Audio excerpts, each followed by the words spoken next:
वल्लभनन्दनम् अज्ञानतिमिरान्धस्य ज्ञानाञ्जनशलाकया चक्षुरुन्मीलितं येन तस्मै श्रीगुरवे नमः।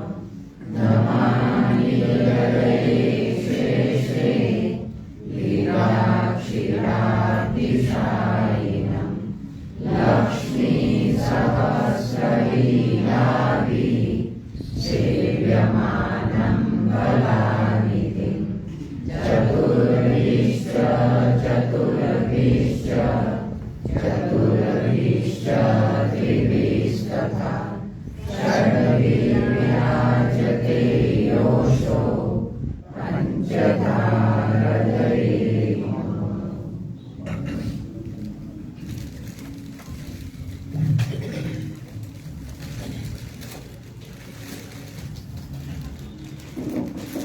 શ્રી મહાપ્રભુજીની કૃપાથી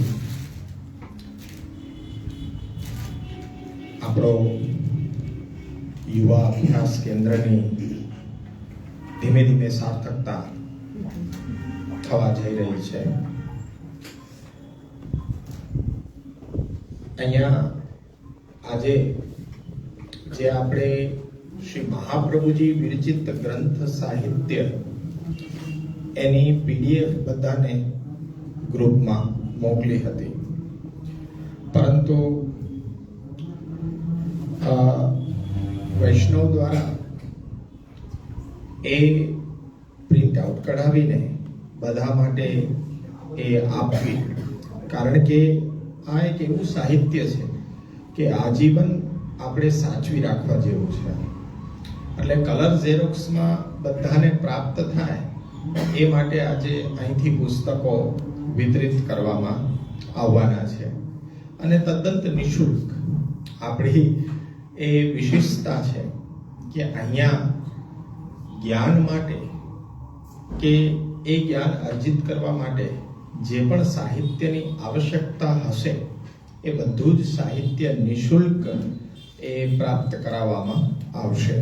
અને આપની પાસે અપેક્ષા એ આપના સમયની જ, ખાલી એક આપના સમયની, એ પણ અઠવાડિયામાં 1 કલાક. અને ધીમે ધીમે શ્રી મહાપ્રભુજીના સિદ્ધાંતો, આપશ્રીની વાણી અને આપણા ગ્રંથોની સાચી અને સરળ સમજ આપણે બધા અહીંયા મેળવીશું.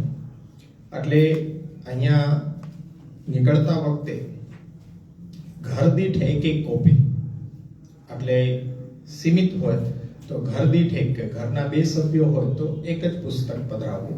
એ રીતના અહીંયા તમે જતા વખતે પધરાવતા જજો. ક્રમે ક્રમે જે રીતના આગળ જ્યાં જ્યાં સાહિત્યની જરૂર પડશે ત્યાં એ સાહિત્ય આપ સૌને અહીંથી જ પ્રાપ્ત કરાવવામાં આવશે. હવે શ્રી મહાપ્રભુ દ્વારા ઉપદિષ્ટ 16 ગ્રંથો અને એ 16 ગ્રંથોનો વિચાર આપણે કર્યો. એની સંખ્યા બાબતે આપણે ઘણા વિચારો રજૂ થયા, એ આપણે જોયા. 16 ગ્રંથોનું વર્ગીકરણ ક્યાં ક્યાં અને કેટલા પ્રકારે થઈ શકે એ આપણે જોયું. શ્રી મહાપ્રભુજીને અભિપ્રેત જે વર્ગીકરણ છે તો પ્રમાણ, પ્રમેય, સાધન અને ફલ એ આધારિત વર્ગીકરણ પણ આપણે જોયું. હવે ક્રમે ક્રમે જેમ ગ્રંથો આપણે અભ્યાસ કરતા જશું, એ ગ્રંથોની સમજ લેતા જશું, તેમ એ વર્ગીકરણમાં ક્યાં એ ગ્રંથ બંધ બેસતો આવતો જાય છે એ આપણે મૂલવતા જશું. અને અહીંયા સરળ રીતે ઘણા સૌ પ્રથમવાર 16 ગ્રંથનું દર્શન કરતા હોય છે. 16 ગ્રંથનો પાઠ તો બધા પરિચિત હોય છે, પણ 16 ગ્રંથનો અભ્યાસ એ જો પ્રારંભિક સ્તર ઉપર કરી રહ્યા છે તો આપણે એકદમ પ્રારંભિક સ્તરથી અહીંયા અભ્યાસ કરવાની શરૂઆત કરી રહ્યા છીએ. એમાં કોઈ એવું જરૂરી નથી કે પૂર્વમાં એ 16 ગ્રંથોનું કે અન્ય ગ્રંથોનું જ્ઞાન હોય તો જ અહીંયા સમજ આવી શકે, એવું નથી. પણ એકદમ પ્રારંભિક સ્તરથી ષોડશ ગ્રંથોને એ સમજવા એ આપણો મુખ્ય હેતુ છે. હંમેશા કાર્યની શરૂઆતમાં એનો હેતુ પહેલા બતાવવામાં આવતો હોય છે.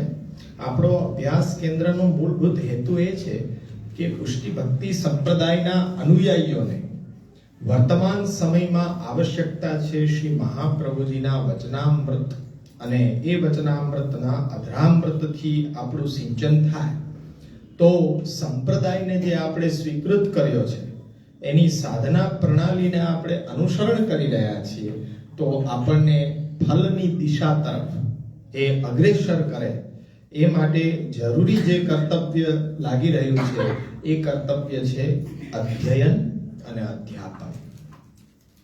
ગુરુવર્ગ દ્વારા પોતે ગ્રંથોનું અધ્યયન કરવામાં આવે, પછી એ આપ સૌને અધ્યાપનના રૂપમાં એ જે પદ્ધતિ છે એ સંપ્રદાયને આગળ એ વધારવા માટેની, એમના ઉત્તરોત્તર વિકાસ માટેની આ સાચી પદ્ધતિ છે. અન્ય પદ્ધતિ તો ઘણી બધી અનુસરણ કરવામાં આવતી હોય પણ એક અધ્યયન અધ્યાપન પદ્ધતિ છે કે જે પ્રવચનના રૂપમાં નહીં.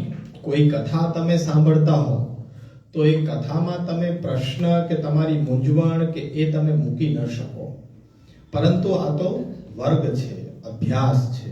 તો એ અભ્યાસ વર્ગની અંદર તમે એ તમારી મૂંઝવણ, પ્રશ્ન બધા એ અહીંયા ઉપસ્થિત કરી શકો છો અને આપણે બધા મળીને એનું સમાધાન મેળવીએ અને સાચી સમજ કેળવીએ.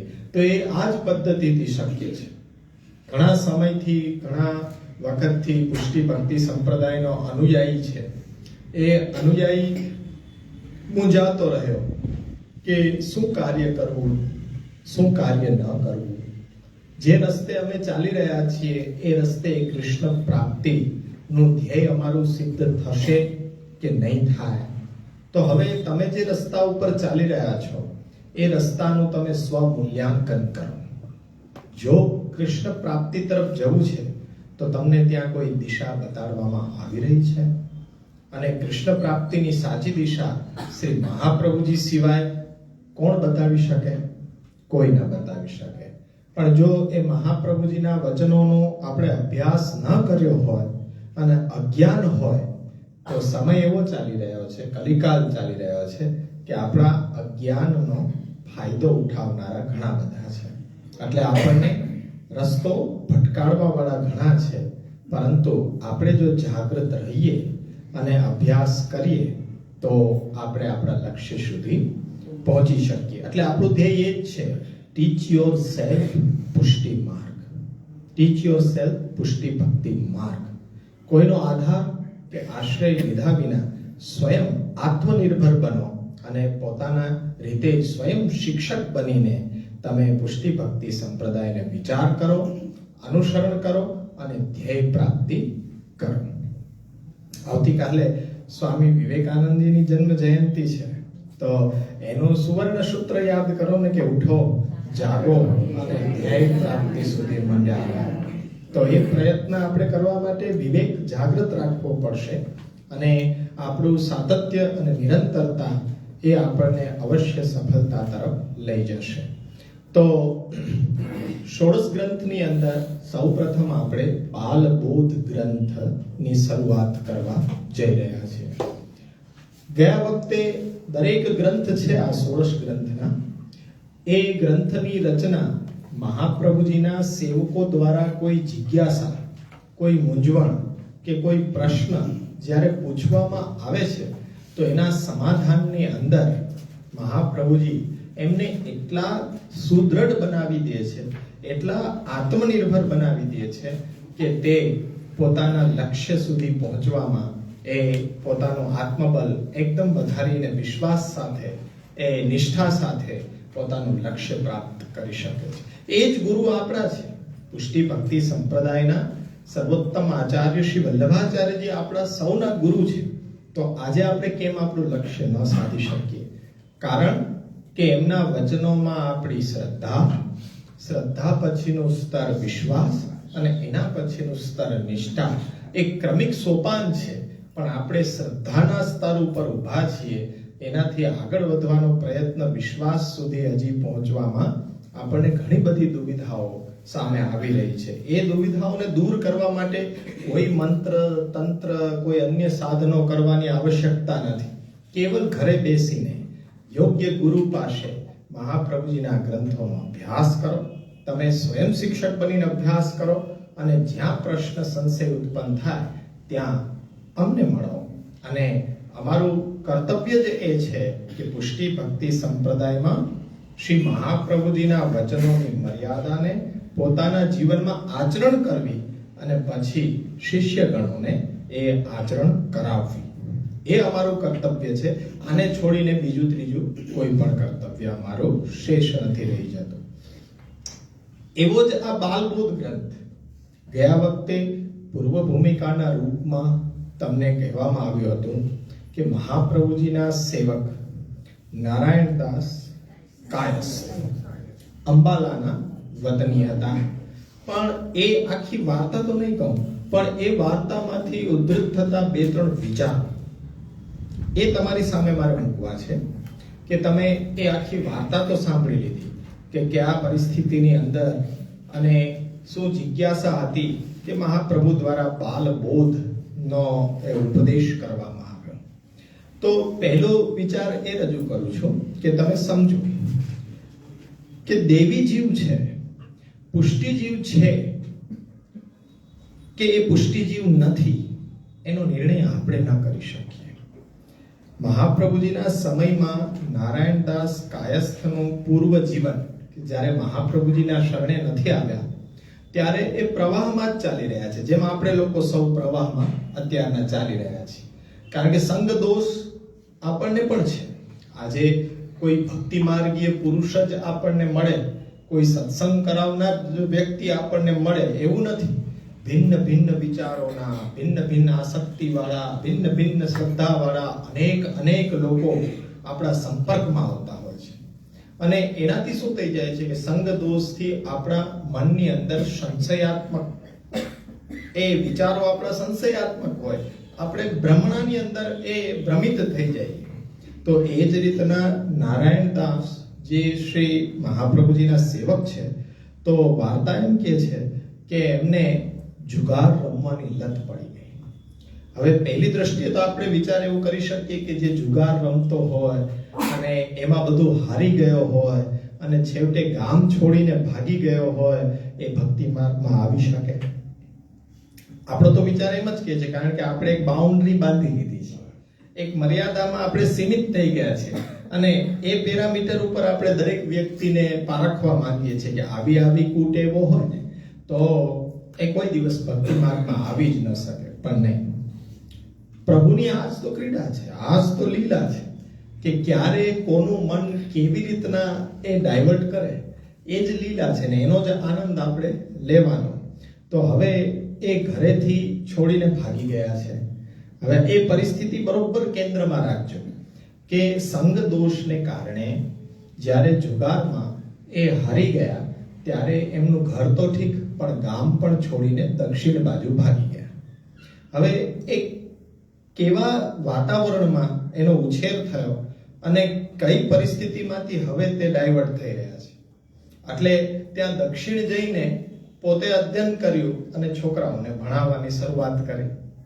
હવે ભણાવવામાં પણ એકદમ કઠોરતા કે બાળકને ન આવડે તો એને શિક્ષા પણ કરે અને જરૂર પડે તો દંડ પણ આપે. હવે જ્યારે દંડ આપતા હતા ત્યારે કૃષ્ણદાસ ત્યાંથી નીકળ્યા. બરોબર એ પ્રસંગ છે કે જ્યારે નારાયણદાસને આવી ક્રૂરતાનું આચરણ કરતા જોઈને એમણે કહ્યું કે નારાયણદાસ આવું આપણને શોભે નહીં. એટલે એને તરત જ એક સ્પાર્ક થયો કે તમે મને ઓળખતા નથી, હું તમને ઓળખતો નથી, તમે મારું નામ લઈને સીધું કીધું કે નારાયણદાસ આપણને આવું શોભે નહીં, આવી ક્રૂરતા આપણને શોભે નહીં. આપણા માટે તો ત્રિદુઃખ સહનમ ધૈર્યમ છે. આપણે તો અસતશ્ચ આક્રમમ સહે, તો આપણા તો એ સિદ્ધાંતો છે.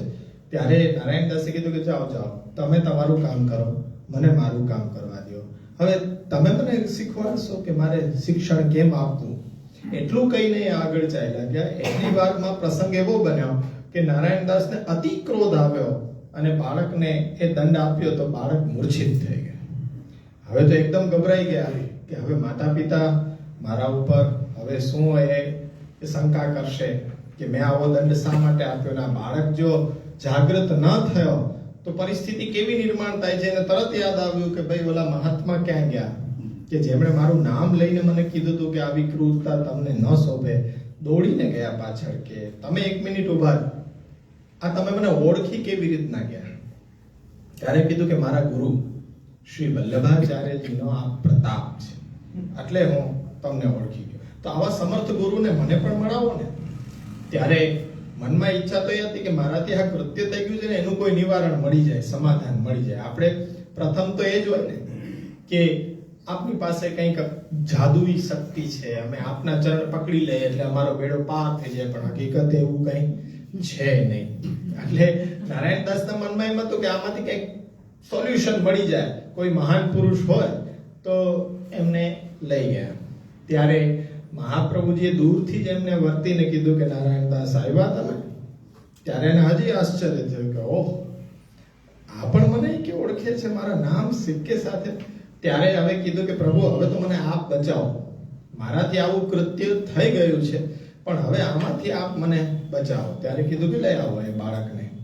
અને મહાપ્રભુજી સન્મુખે મૂર્છિત અવસ્થાની અંદર બાળક આવે છે અને આપનું ચરણોદક આપે છે અને એ બાળક સ્વસ્થ થઈ જાય છે. આ ચમત્કાર એની નજરે જોવે છે, આ મહાત્મય એની નજરે જોવે છે. હવે જો નજરે જોવે ને એટલે શ્રદ્ધા નો રહે, વિશ્વાસ બેસી જાય. આ સર્વ સામર્થ્યવાન કરતુમ અકર્તુમ અન્યથા કરતુમ આ પ્રભુ જ હોઈ શકે. બાકી આ કલિકાલમાં કોઈ વ્યક્તિ પાસે આવી શક્તિ હોવી એ શક્ય નથી. એ વર્તી ગયા અને શરણે પડી ગયા કે આપ મને શરણે લ્યો. એટલે જે વ્યક્તિ એવી લૌકિક પરિસ્થિતિમાંથી કે જુગાર રમવાની ખરાબ લત હોય, હારીને ભાગેલો વ્યક્તિ ક્રૂર, અને એ મહાપ્રભુજીના શરણે આવી ગયો. મહાપ્રભુજીએ નામ નિવેદન આપી અને એનું ભવિષ્ય ભાખી દીધું. આજે આપણને તો એ ખ્યાલ પણ નથી આવતો કે સેવાના અધિકારી આપણે છીએ કે નથી, કથાના અધિકારી આપણે છીએ કે નથી. કોઈ આપણને ડંકાની ચોટ ઉપર એવું કહી નથી શકતો, પણ આપણે તો જવા દો નૌકા કિનારે કિનારે, અધિકારી હોય કે ન હોય, મંગળાથી સેમ, મંગળાથી સેમ, મંગળાથી સેમ. અને જે સેવા ન કરતા બિચારા ભટકતા રખડતા હોય કે મંગલાની ઝાંખી ને ઓલી ઝાંખી ને ફલાણી ઝાંખી ને, હવે ઝાંખી જ હોય જર્જરિયા વાળી, એચડી ક્વોલિટી તો ઘરે જ આવે. શબ્દ જેવો છે ઝાંખી. હવે ઝાંખી તો ઝાંખી જ થવાય, એ ભક્તિનો પ્રકાર નથી. એટલે મહાપ્રભુજીએ ભવિષ્ય પાક્યું કે નારાયણદાસ, સ્વરૂપ સેવા તારા માટે અશક્ય છે. તને જીવનમાં ક્યારેય એવો સમય નહીં મળે કે તું સ્વરૂપ પધરાવીને સેવા કરી શકીશ, પરંતુ તને હસ્તાક્ષર લખીને પધરાવી દઉં, ગદ્ય મંત્ર, અષ્ટાક્ષર મંત્ર તને લખીને પધરાવી દઉં. તારો ક્રમ કેટલો કે તારે જે પણ કઈ પ્રસાદ લેવો એ ભોગ ધરીને લેવો, બસ એટલો જ પ્રકાર. પહેલો વિચાર એ રજૂ થાય છે આમાં કે કોણ દેવીજી હોઈ શકે ને કોણ નહીં, એ આપણા હાથમાં નથી. આપણે ન વર્તી શકીએ કે વ્યક્તિનો યુ ટર્ન ક્યારે લાગે. જન્મથી 20 વર્ષે, 50 વર્ષે, 80 વર્ષે પણ લાગે. 80 વર્ષે પણ એને જીવનના અંતિમ ક્ષણોમાં યુ ટર્ન આવી જાય, એને ખ્યાલ આવી જાય, સેલ્ફ આઈડેન્ટિટી એને આવી જાય કે નહીં હું કોણ છું, તો પણ બેડો પાર છે. પણ એની જ તો પ્રક્રિયાની અંદર આપણે જોડાઈને રહેવાનું છે કે કોઈને આપણે આઈડેન્ટિફાઈ નથી કરવા કે આટલામાંથી બેઠા છે કોણ પુષ્ટિ માર્ગે દેવી જીવ છે કોણ નથી. નહીં, એ તો બધું પ્રભુ ઉપર છે. ફક્ત એની રુચિ એ પ્રગટ થવી જોઈએ એ વિષય તરફ. તો નારાયણદાસ સરને આવ્યા. મહાપ્રભુજીએ ભવિષ્ય પાક્યું કે સ્વરૂપ સેવા નથી. આજે ઘણો બધો વર્ગ છે એ સેવાથી દૂર છે. તો શેના કારણે દૂર છે? તો કે દેશ, કાલ, પરિસ્થિતિ, ઘરની પરિસ્થિતિ, વાતાવરણ કે સેવા ન થઈ શકે. તો આ વાર્તા આપણને આટલો ટૂંકો ક્રમ બતાવે, આટલો ટૂંકો ક્રમ કે ખાલી ભોગ ધરી અને લેવાનો પણ પ્રકાર જો નિભી શકતો હોય તો એ નિભાવવો જોઈએ. પછી એ વસ્ત્રજી પણ ચાલે, ચિત્રજી પણ ચાલે, સ્વરૂપ પણ ચાલે અને હસ્તાક્ષર પણ ચાલે, શ્રીમદ ભાગવતનું પુસ્તક પણ ચાલે. પણ ભોગ ધરી અને લેવું એ જો પ્રકાર આપણે શરૂઆત કરીએ તો ભક્તિ માર્ગમાં આપણે અંશે અંશે આગળ ચાલી શકીએ, બાકી ચાલી પણ ન શકીએ. આ પ્રથમ પગથિયું છે કે જો આ સમર્પિત વસ્તુનો સંસર્ગ છે ત્યાં સુધી ભક્તિમય હૃદય બનવું અશક્ય લાગી રહ્યું છે. એટલા માટે તો જરૂરી છે કે જેટલી સાત્વિકતા કેળવો તો ઝડપથી જ્ઞાનનો સંબંધ થાય. સત્વ સંજાયતે જ્ઞાનમ, જ્ઞાનનો ઉદય થતા પછી સ્નેહ પ્રભુમાં થાય અને સ્નેહ થતા ભક્તિ આપોઆપ પ્રવૃત્ત થાય. તો એટલો પ્રકાર આપણે આમાંથી શીખવો જોઈએ કે આટલો થઈ શકે તો આટલો નિભાવવો જોઈએ. હવે મહાપ્રભુજીની સાથે રહ્યા છે, મહાપ્રભુજીની સાથે રહ્યા, દક્ષિણથી દ્વારકા સુધી આવ્યા. મહાપ્રભુજી કીધું ઘણો સમય થઈ ગયો, હવે તમે પાછા તમારી ઘરે જાઓ. હવે જો કેર કેવી લીધી છે મહાપ્રભુજીએ, ત્યારે નારાયણ દાસે એકદમ બોમ્બાસ્ટિક મહાપ્રભુજી ઉપર જ એકદમ બાઉન્સર ફેંક્યો કે આટલો વખત આપની સાથે રહ્યો, સમજાણું નહીં કે હવે મારે શું કરવાનું છે. મને કઈ એવો બોધ જ હૃદયમાં નથી થતો. આપ કઈ કૃપા કરો, સમજાય. મને કઈ એવું લાગી જ નથી રહ્યું કે હવે હું કરીશ શું. ઘરે જઈને પાછો દુસંગમાં લપેટાઈ જઈશ, કારણ કે જ્યાંથી આવ્યો છું ફરી હવે જવાનું તો અહીંયા જ છે. આપણા માટે બહુ વિચારણીય બાબત છે કે બ્રહ્મસંબંધ લીધા પછી આપણે અલૌકિકમાં પ્રવેશ કર્યા પછી રહેવાનું તો લૌકિકમાં જ છે. તો અહીંયા હવે આજુબાજુના દૂષણો એ આપ મને એ સંસર્ગ ન કરી શકે એવું કવચ મને બતાવો કે જ્યાંથી હું સુરક્ષિત રહી શકું. મારામાં એવી કોઈ સમજ જ નથી આવી. તો મહાપ્રભુજીએ ઉપદેશમાં કેવી કેર રાખી છે કે એને સ્વ સિદ્ધાંત નથી કીધો, પણ સર્વ સિદ્ધાંતનો સંગ્રહ કીધો. હવે એ ભ્રમિત હતા ને દૂષકથી, અને ફરી પાછા હવે ઘરે જવાના છે તો કોઈ સાધન કે ફલની અંદર એને ભ્રમિત ન કરી દે, એટલા માટે એને એવો બોધ કરાવવો જરૂરી હતો કે તમે જેને પુરુષાર્થ કહો છો, આખું જીવન વેડફી નાખો છો, એ પુરુષાર્થ પાછળ ભાગવામાં તમારા જીવનની કોઈ સાર્થકતા નથી. પણ પંચમ પુરુષાર્થ ધર્મ અર્થ કામ મોક્ષ, આ ચતુર્વિધ પુરુષાર્થ ખરેખર રીતે ક્યાં ગવન થઈ રહ્યા છે તો કે ભક્તિ. ભક્તિ માટે જો પ્રયત્ન કરશો તો તમે જીવનનું સાચું લક્ષ્ય પ્રાપ્ત કરી શકશો. એટલા માટે જરૂરી છે કે તમને સંશય રહી ન જાય કે કદાચ ધર્મ કરી લઉં, અર્થ કરી લઉં, કામ એ મોક્ષ સાધી લઉં, પણ અંતતઃગત્વા એ ભક્તિમાં ગવન થવા જોઈએ. આ મહાપ્રભુજી સ્પષ્ટતયા બાલબોધમાં એમની ભ્રમણા ભાંગવી હતી, એમનો સંશય દૂર કરવો હતો, અને એને સંશય દૂર કરતા કરતા એને પુષ્ટિ ભક્તિ સંપ્રદાયમાં અગ્રેસર કરવા છે. અને એના માટે મહાપ્રભુજી તદાશ્રય તદીયત્વ બુદ્ધે કિંચિત સમાચરે સ્વધર્મમ અનુતિષ્ઠતે ભારત વૈગુણ્યમ અન્યથા. આપણે જોશું કે બાલબોધના અંતમાં કેવો યુ ટર્ન લાગ્યો કે સર્વ સિદ્ધાંતના સંગ્રહની વાત જઈને અટકી પુષ્ટિ ફલ અવસ્થામાં. અને એ ગ્રંથ બાલબોધ ગ્રંથ નારાયણ દાસને ભણાવ્યો, અને એક જ ગ્રંથ એમની પાસે છે, અને એમ કીધું કે આનું પાલન કરતા રહેજો, આને સમજતા રહેજો, અને ઘરે જાઓ, તમને હવે કોઈ નડતર રૂપ થશે નહીં. વાતાવરણ, દેશકાલ, પરિસ્થિતિ, દૂષણ ઇત્યાદિ તમને લાગશે નહીં. કવચ એ એક જ છે, બાલબોધ ગ્રંથ એમની પાસે. આજે આપણી પાસે કેટલા છે? અરે 16 નહીં, નિબંધ છે, ભાષ્ય છે, સુબોધનીજી છે, અનુભાષ્ય, બધું આપણને સમજાય એવી રીતના ઇંગ્લિશ, હિન્દી, ગુજરાતીમાં ટ્રાન્સલેટ થયેલું છે. હવે વાંચે કોણ? ત્યાં ઈ વાત આવી ગઈ હવે કે ઈ ભાઈ હવે વાંચે કોણ? ગ્રંથો બધા અવેલેબલ છે, ગ્રંથો જ ભરી રાખ્યા, કબાટો જ ભરી ભરી દુષ્ટ ઉદયની બુદ્ધિઓને સુધાર.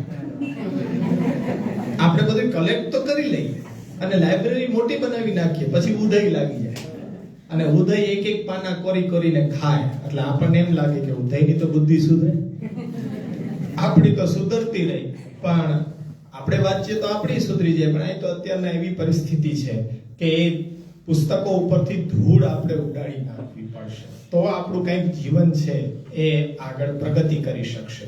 તો નારાયણ દાસને જુઓ, આ એક બાલબોધથી ફલશ્રુતિ કેવી મળી છે એ પણ તમે સાંભળી.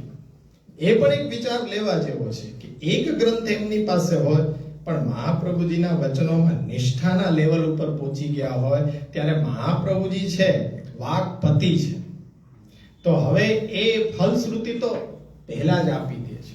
ગ્રંથ શરૂઆત કરી દઈશું, મહાપ્રભુજી ફલ તો પહેલા આપી દે કે આ બાળકો છે ને, બાળકોને જો કોઈ કાર્ય કરાવવું હોય તો એમને જે પ્રિય વસ્તુ હોય એ સામે રાખવી પડે. એની લોભ અને લાલચથી હવે જે આપણે કહેશું નહીં કરવા તૈયાર થઈ જશે. કોઈ ઔષધ દેવું હોય બાળકોને, દવા, બાળકો લે નહીં, કડવું લાગશે, આ લાગશે, પણ એની સામે કોઈ ચોકલેટ રાખો તો એમ કે ના ના તો હું લઈ લઉં છું, પછી મળશે ને ચોકલેટ ખાવા. ઇટ મીન્સ ફલ. ફલ એ બહુ મહત્વનું નથી, પણ તમને એક કર્મની અંદર પ્રવૃત્ત કરાવવા માટે ફલની લોભામણી છે. એ હકીકતે તો ચોકલેટ સામાન્ય વસ્તુ છે, એટલે શાસ્ત્રો પણ એક ચોકલેટની લાલચ આપે છે કે તમે આ કર્મ કરો તમને આ ફલ મળશે. હવે ગીતાજીમાં તો પ્રભુએ સ્પષ્ટ કરી દીધું, કર્મણ્યેરાધિકાર અસ્તિ મા ફલેષુ કદાચ. ફલની ચિંતા કરવાની તારા હાથમાં ક્યાં છે? કર્મના હાથમાં ક્યાં છે ફલ? કે આટલું કર્મ કરીશ તો તને આ મળશે જ. હું ઈચ્છું તો મળે, જો હું ના ઈચ્છું ભલે ને કર્મ કર્યું ના મળે ફલ, અને એ ફલ મારે જેટલું દેવું હશે એટલું જ હું આપીશ. તારી ઈચ્છા પ્રમાણે હું ફલ આપવા માટે બંધાયેલો નથી, પણ કર્મ માટે તું બધો બંધાયેલો છે. એટલે કર્મ આપણે કરતા રહેવું જોઈએ, ફલની આશા છોડીને. એ સેન્ટ્રલ આઈડિયા છે આપણા સંપ્રદાયનો. કોઈ પણ કર્મ કરો ફલની આશા છોડીને કરો, એ નિસ્વાર્થ નિષ્કામ ભાવથી કરો. નારાયણદાસ ઘરે આવીને આટલો જ ક્રમ કરે છે, હસ્તાક્ષરજીને ભોગ ધરીને લે છે. રાજકાજનું કામ બહુ માથા ઉપર છે, જેમ આજની સમસ્યા છે કે અમને સમય જ નથી મળતો. મોદી સાહેબને સમય મળે, આપણને નથી મળતો. આપણે એના કરતા પણ વધારે, એ 18 કલાક કામ કરે, આપણને તો ભગવાને આ રાત્રિ આપી છે, સારું છે, બાકી તો રાત્રિને દુકાન ખોલીને બેઠા જો ગ્રાહક આવતા હોય તો આપણી તો બહુ વિકટ પરિસ્થિતિ છે. આપણે એમ કહે છે કે અમને ક્યાં સમય છે, તો એવો જ વ્યસ્તતાનો સમય નારાયણદાસ માટે છે. એટલે જ મહાપ્રભુજી કીધું કે તને સ્વરૂપ સેવા કરવાનો અવસર નહીં મળે.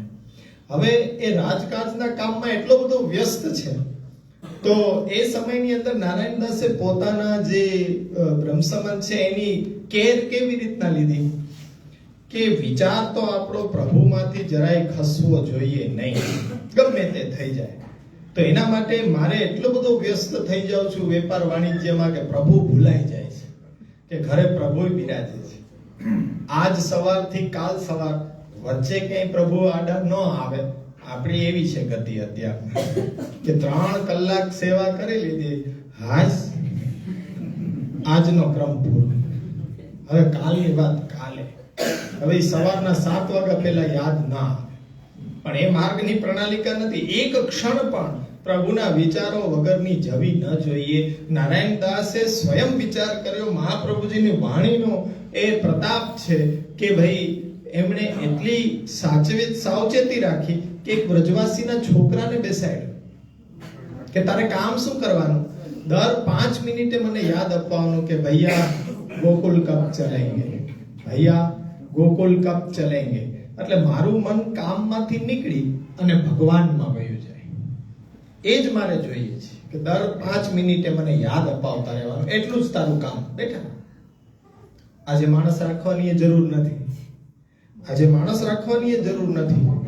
આજે આપણી પાસે તો મોબાઈલ છે, મોબાઈલમાં પ્રવચનો છે, એ પ્રવચન ચાલુ કરી દે, ભૈયા ગોકુલ કબ ચલે. આપણી પાસે એવી ઘડિયાળ છે, શ્રી કૃષ્ણ શરણમ મમ, શ્રી કૃષ્ણ શરણમ, યાદ અપાવ 24 કલાક એ ચાલુ જ રહે. પણ આપણું ધ્યાન ત્યાં ખેંચે છે એટલે ડાયવર્ટ થઈ જાય. ઘણા રસ્તાઓ છે પણ આપણને અનુસરવાની હજી જિજ્ઞાસા થતી નથી. ઘરે હોઈએ ત્યારે ભક્તિમય હોઈએ, સેવા ચાલતી હોય ત્યારે, પછી સેવા પૂરી એટલે ભક્તિનું એ પગથિયું પણ ઉતરી જઈએ. પાછા આપણે પ્રવાહમાં જઈએ ત્યારે ખૂબ આનંદ પ્રમોદ કરીએ, પણ આપણી એ કક્ષા નથી. આપણે ત્યાં પણ ખાલી દેખાડવાને અર્થે એના જેવા થઈ જવું, પણ એમાં ઓતપ્રોત ના થવું, એટલી તો કેર લેવી જોઈએ. આપણે ઓતપ્રોત થઈ જઈએ છીએ. ત્યાંથી ડિસ્ટન્સ રાખીને નારાયણ દાસે જેમ સાવચેતી લીધી એમ આપણે ક્યારે લેશું? અહીં તો બેઠા હોય બધા પુષ્ટિ ભક્તિ સંપ્રદાયને અનુસરણ કરવા લાગ્યા છે. કોઈ ભાગ્યવાન એવો વ્યક્તિ અહીં આવતો હશે કે જેને હજી પુષ્ટિ ભક્તિ સંપ્રદાય સ્વીકાર નથી કર્યો. આખી ઉલટી વાત કહીશ. મારી વાત છે એકદમ તદ્દન જુદી હોય, દિશા ઊંધેથી પકડો. કે એવો કોઈ ભાગ્યવાન વ્યક્તિ હશે કે જેને પુષ્ટિ ભક્તિ સંપ્રદાય હજી સુધી એ સિલેક્ટ નથી કર્યો, એ જાણવા માટે ઈચ્છુક છે કે શું છે સંપ્રદાયમાં.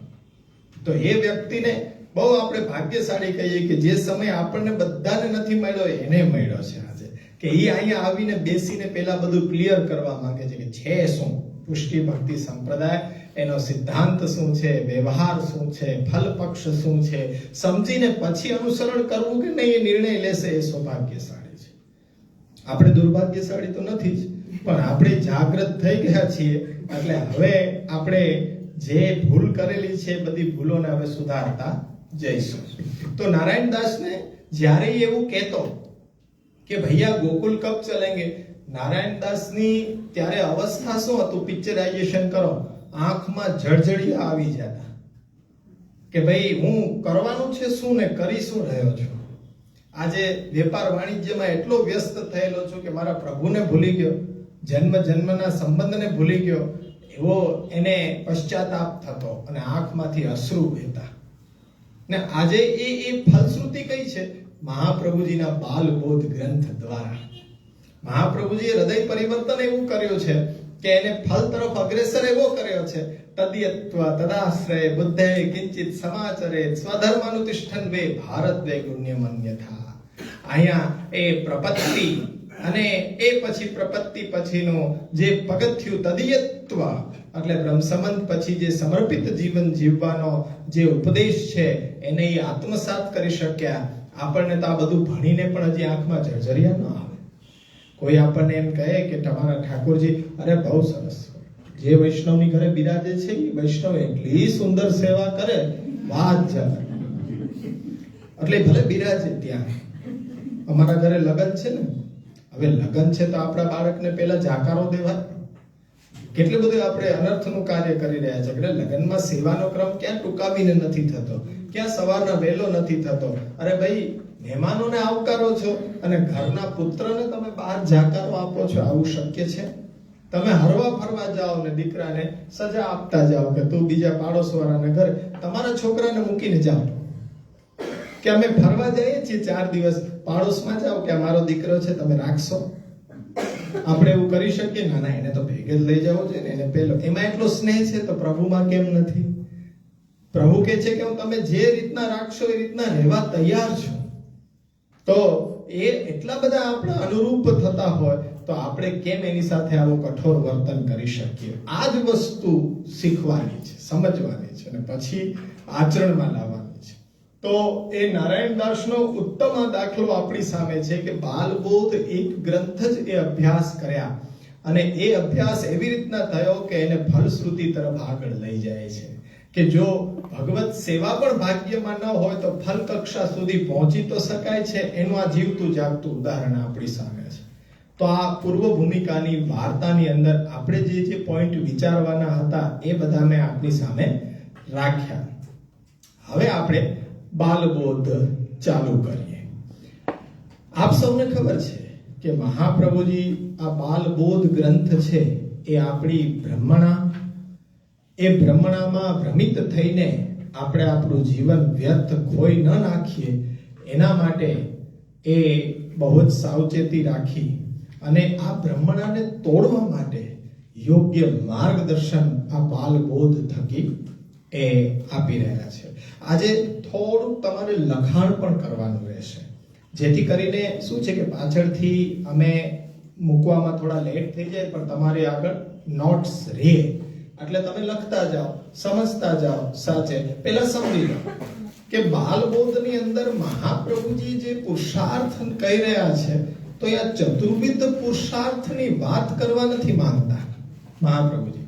ધર્મ, અર્થ, કામ, મોક્ષ એમની વાત મહાપ્રભુજી કેવું નથી કરવા માંગતો, પણ જેના માટે આપણે પ્રયત્ન કરવો જોઈએ જીવનમાં અને જેનાથી આપણને 100% લાભ મળે એ માટે આપણે પુરુષાર્થ કરવો જોઈએ. તો જીવનનો અભ્યુદય અને અંતે નિશ્રેયસ જેમાં સમાયેલો છે એવો પુરુષાર્થ આપણને સાચા અર્થમાં એ પુરુષાર્થ કહી શકાય એવો હોય તો મહાપ્રભુજીના માટે ભક્તિ એ એક જ પુરુષાર્થ એવો છે કે જે આ તમામ પુષ્ટિ ભક્તિ માર્ગ અનુયાયીઓએ ભક્તિ માટે પ્રયત્ન કરવો જોઈએ. પણ જોજો ભક્તિને તમે કયા અર્થમાં લેવા માંગશો. હવે શાસ્ત્રોની વાત આવી કે બધા શાસ્ત્રો આપણે સમજ્યા હતા કે શાસન કરે તે શાસ્ત્ર, જે નિયમોની મર્યાદામાં આપણે બંધાવવું પડે અને જે નિયમોમાં બંધાઈને આપણે ચાલવું જ પડે એવો જે ગ્રંથ છે એને આપણે શાસ્ત્ર કહેશું. કે ભાઈ એની મર્યાદામાં આપણે બંધાવવું જ પડે, ન ચાલે. એની મર્યાદામાં ન બંધાઈ તો આપણે જીવનમાં નુકસાન કે ભોગવવું પડે. તો એના નિયમોમાં બંધાયા સિવાય છૂટકો નથી. જે આપણને એ મર્યાદિત બનાવે, આપણી લાઈફને યોગ્ય દિશા અને વ્યવસ્થાથી એ નિર્વિઘ્નપણે આગળ વધારી શકે એ ગ્રંથ છે એને આપણે શાસ્ત્ર કહીએ. હવે એ શાસ્ત્રોની અંદર એ નિયમોમાં બંધાવવું એટલે શું કે અહીંયા એ નિયમોથી આપણા જીવનને આપણે પ્રગતિ કરાવી છે, ઉન્નતિ કરાવી છે. તો મહાપ્રભુજી એનો બોધ કરી રહ્યા છે, માર્ગ નિર્દેશન કરી રહ્યા છે કે તમારી સામે પુરુષાર્થ છે.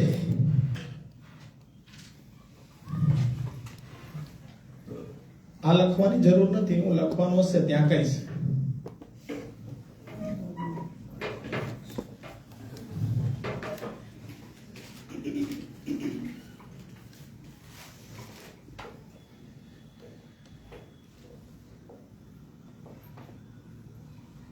આ તમારી સામે છે ચતુર્વિધ પુરુષાર્થ, ધર્મ, અર્થ, કામ અને મોક્ષ. અને આયા છે ભક્તિ. આ મહાપ્રભુજી એમ આજ્ઞા કરે છે કે પંચમ પુરુષાર્થ છે. હવે હકીકતે આ એવી રીતના નથી આવી રહી કે 1 2 3 4 અને 5 એમ નથી આવી રહી. મહાપ્રભુજીનું કહેવું એમ છે કે અહીંયા જો પ્રકાર કેટલી બધી સંભાવનાઓ છે. તમે જુઓ, ભક્તિને ન સમજ્યા હોય, આ એક ભક્તિનું સુંદર મજાનું પિંજરું છે. અહીંયા વળી પાછા 4 પિંજરા છે: ધર્મનું, અર્થનું, કામનું અને મોક્ષનું. આ પિંજરાઓ અહીંયા છે. તો હવે જો તમે શાસ્ત્રને બરોબર સમજો નહીં અને જો શાસ્ત્રની મર્યાદામાં બંધાવો નહીં અને તમારી સ્વતંત્ર સમજથી તમે ભક્તિને લઈ જઈને ધર્મના પિંજરામાં કેદ કરી દો. પુસ્તકોના થોથાઓ જે ભણી ગયા હોય ને, એમ કે ભક્તિ માર્ગમાં પહેલા આપણે જ્ઞાન લઈ લઈએ. એ જ્ઞાન લઈને પછી આપણે ભક્તિ એક ખાલી ધર્મ કરવો એટલે ભક્તિ એવું સમજી બેસે ને તો મહાપ્રભુજી કહે છે કે એ ભક્તિ નથી. એને સ્વતંત્રતા તમે ધર્મના પિંજરામાં કેદ કરી દેશો અને તમે પુસ્તકોમાં એવું વાંચી લીધું કે ભાઈ પ્રભુ પણ એ ગીતાજીમાં આજ્ઞા કરે છે કે ભાઈ તમારા કર્મો છે એ પ્રભુને અર્પણ કરો અને ત્યારે તમે એ સિદ્ધિને પ્રાપ્ત થશો. પણ એનાથી ઉલટું આપણે કરીએ છીએ કે ધર્મને પહેલા સમજીએ અને ધર્મ કરવાના હેતુથી આપણે એમ કહીએ કે ભક્તિ કરવી જોઈએ. આવું નોલેજ થઈ ગયું તો પછી મહાપ્રભુજી કહે છે કે એ તમે હજી ભક્તિને સમજ્યા નથી, એને અલગ સમજી રહ્યા છો. બીજી સંભાવના ત્યાં આવી રહી છે કે તમે એને અર્થના પિંજરામાં કેદ કરી દો. આનો વિસ્તાર કરવાની જરૂર નથી મારે. ભક્તિનું ખાલી રૂપ, પણ ભક્તિને અર્થની પિંજરાની અંદર કેદ કરી દીધી કે મારો તો ઇન્ટેન્શનલી ઈરાદો ભક્તિનો નથી, પણ અર્થો ઉપાર્જન છે. ભક્તિનો ખાલી તમારી સામે ઓપ કરે, ખાલી એક ભક્તિનો પહેરવેશ પહેરે, પણ અંદર ખાને અર્થની એને કામના હોય છે. તો અહીંયા પણ એક આ સંભાવના ખોટી છે કે આના માટે ભક્તિ ન કરે, એના કરતા ન કરવી વધારે સારી, પણ આને અર્થના પિંજરામાં નહીં. પછી મારી બધી વોન્ટ્સ, મારી બધી ઈચ્છાઓ, મારી બધી કામનાઓ, કામના કોને ન હોય, દરેકને કામના હોય, તો એ મારી કામના સંતોષવા માટે હું ભક્તિ કરું છું. તો એ પણ પ્રકાર મહાપ્રભુજીને અભિપ્રેત નથી.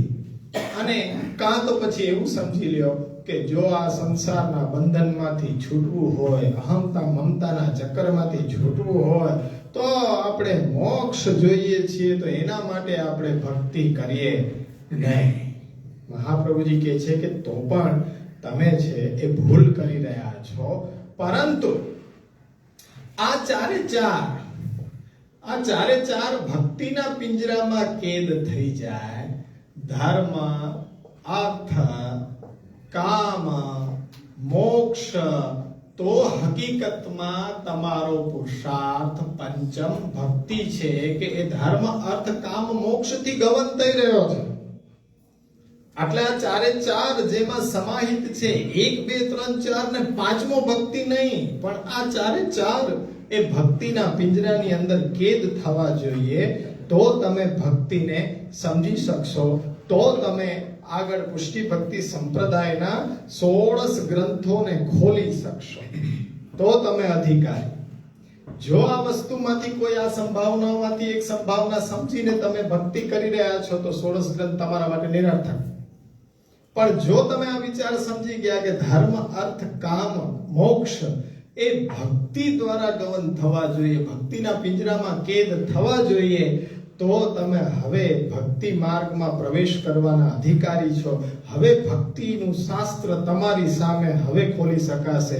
પુષ્ટિ માર્ગના પ્રારંભિક ગ્રંથો 16 ગ્રંથો છે, એ હવે તમે ખોલવાના અધિકારી છો. આટલું તમારે અહીંયા સ્પષ્ટતયા સમજવું જોઈએ.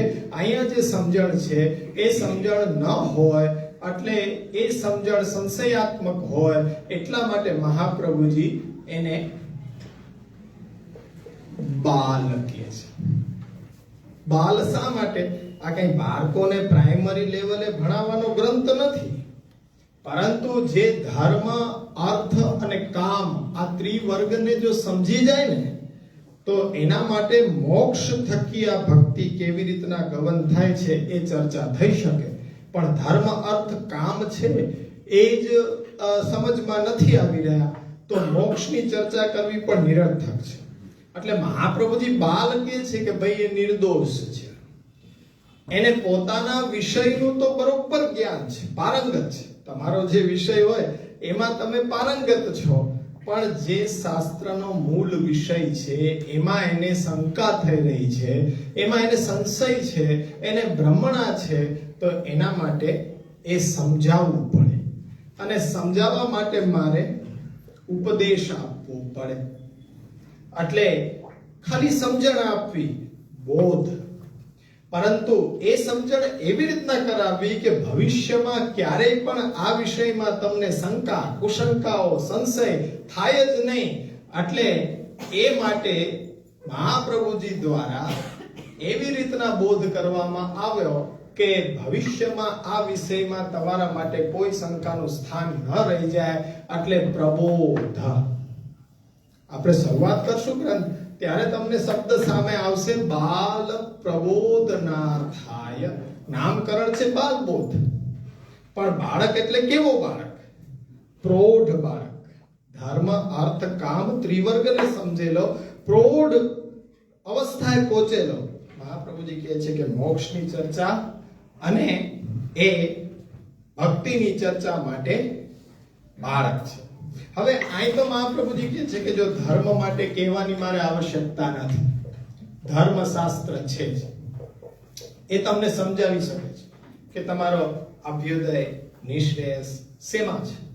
તો અર્થ માટે નીતિશાસ્ત્ર છે, એ તમને ભલી ભાંતિ સમજાવી શકે છે કે અર્થ ઉપાર્જન તમારી કેવી રીતના થવું જોઈએ. ત્યાર પછી વોન્ટ્સ, કામશાસ્ત્ર છે. કામશાસ્ત્રને કોઈ સીમિત અર્થમાં ન સમજતા તમારે વોન્ટ્સમાં સમજવું જોઈએ કે મારી ઈચ્છાઓ, મારી કામનાઓ શું શું છે કે જેને સેટિસ્ફાય કરું તો મારા માટે એ પુરુષાર્થ તરફ જવું સહેલું થઈ શકે.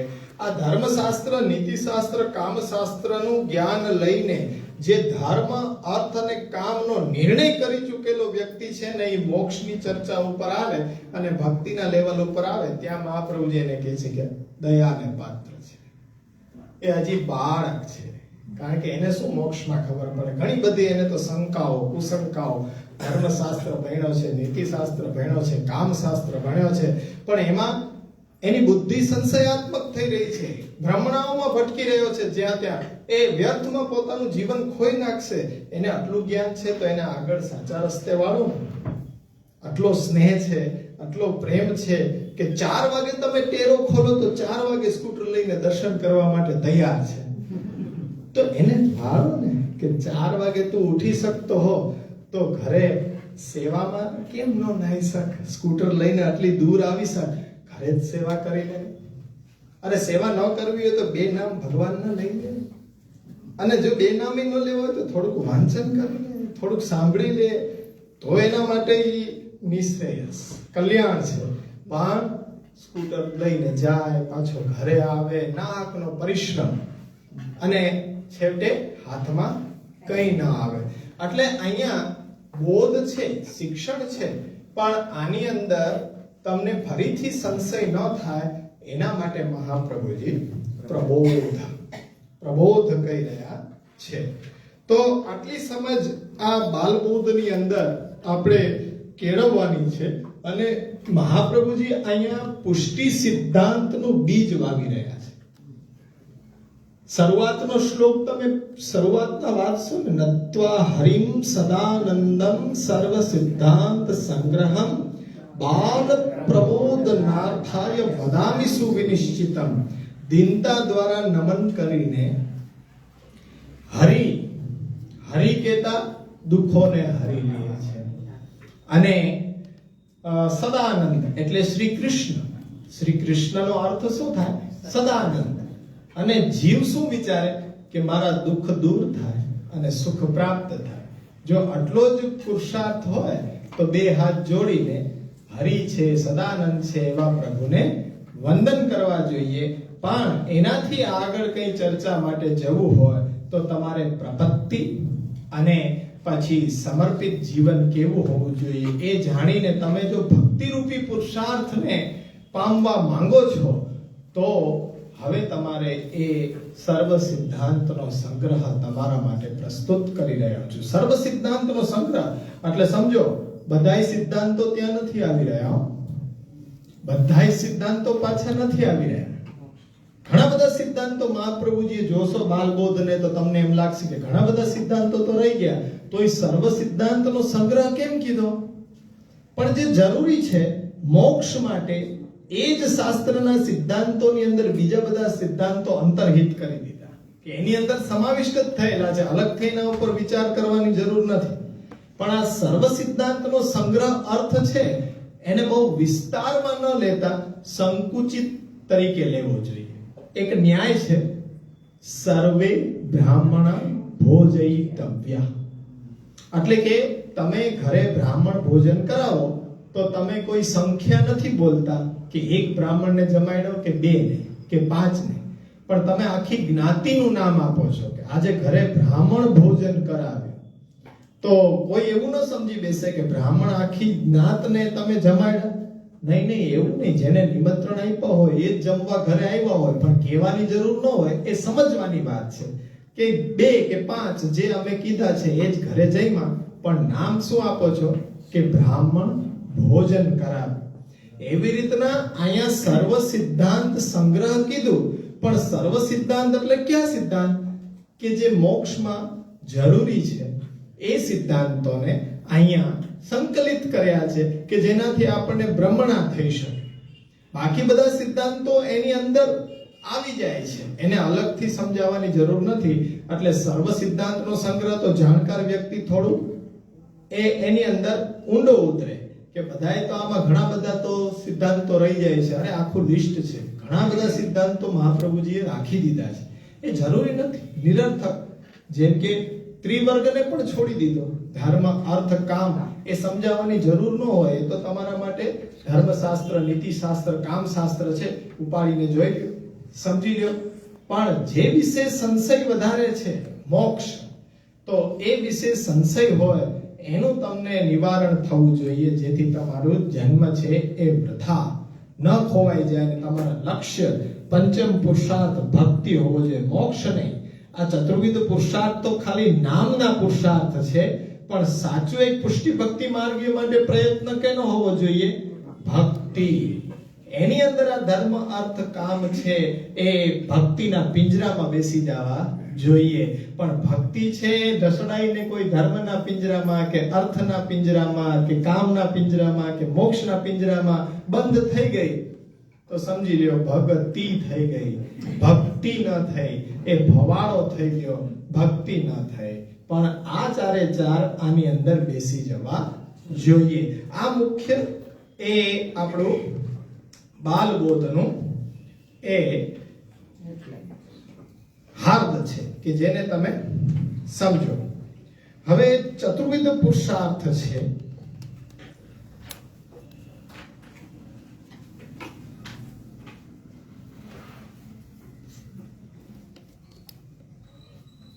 એકદમ સરળ સમજ છે. અહીં ઊભો થઈને લખું કેમ કે મને જોતા જોતા, સાંભળતા સાંભળતા પછી સમસ્યા એવી છે કે સમય હજી મોડો છે ને, એટલે કદાચ ઊંઘ પણ આવી જાય કે એક ધારી અદ્ભુત નિંદ્રા આવી મંડળીને, અદ્ભુત દ્રઢઈને ચરણ કેરો ભરોસો એ બોલાણો ત્યારે બાજુવાળાએ જગાઈ નાખ્યા. એમ બાવાએ બહુ વહેલું પૂરું કરી નાખ્યું. થોડુંક હજી હમકાયું હોત તો એવું ન થાય ને, એટલે હું મુવમેન્ટ કરતો રહું. તો આમ જાઉં તમારે આમ જોવું પડે.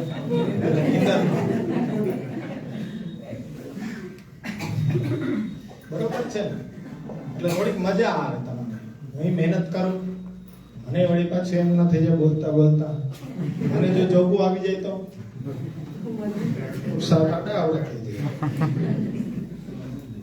જીવ દ્રષ્ટિથી પુરુષાર્થ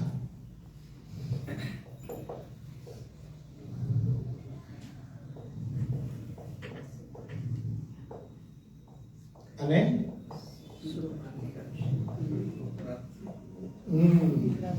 હવે આ ચાર છે એમાંથી બે ડિવાઈડ કરી નાખવાના છે કે તમને ક્યાં બે થી દુઃખ દૂર થાય અને ક્યાં બે પુરુષાર્થથી સુખ પ્રાપ્ત થાય. કારણ કે આ તો શાસ્ત્રની દ્રષ્ટિએ ચાર છે, ધર્મ, અર્થ, કામ અને મોક્ષ.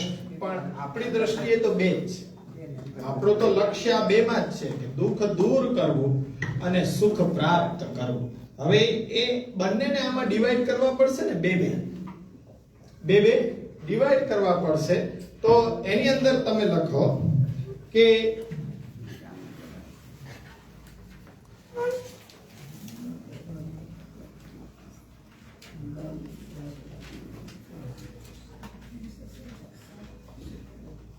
આસન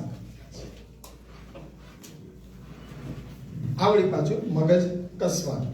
દુઃખ દૂર કરવા માટે ધર્મ, અર્થ છે અને સુખ પ્રાપ્ત કરવા માટે કામ અને મોક્ષ છે. તો આ બે છે. ધર્મ શું કહે છે? ધર્મ એટલે શું? તો તમે લખી શકો કે સામાન્ય રૂપમાં વેદ વિહિત અને અનર્થથી રહિત જે છે તે ધર્મ છે. વેદ વિહિત, વેદ જેને પ્રમાણિત કરે છે તે વેદ વિહિત અને અનર્થ રહિત ધર્મ છે. અને તે જીવનમાં અભ્યુદય અને અંતે નિઃશ્રેયસ આપણને અપાવે છે. એ ધર્મ કહેવાય. સામાન્ય વ્યાખ્યા ધર્મની, બરોબર. અભ્યુદય અને નિશ્રેયસ આપણને એ અપાવે છે.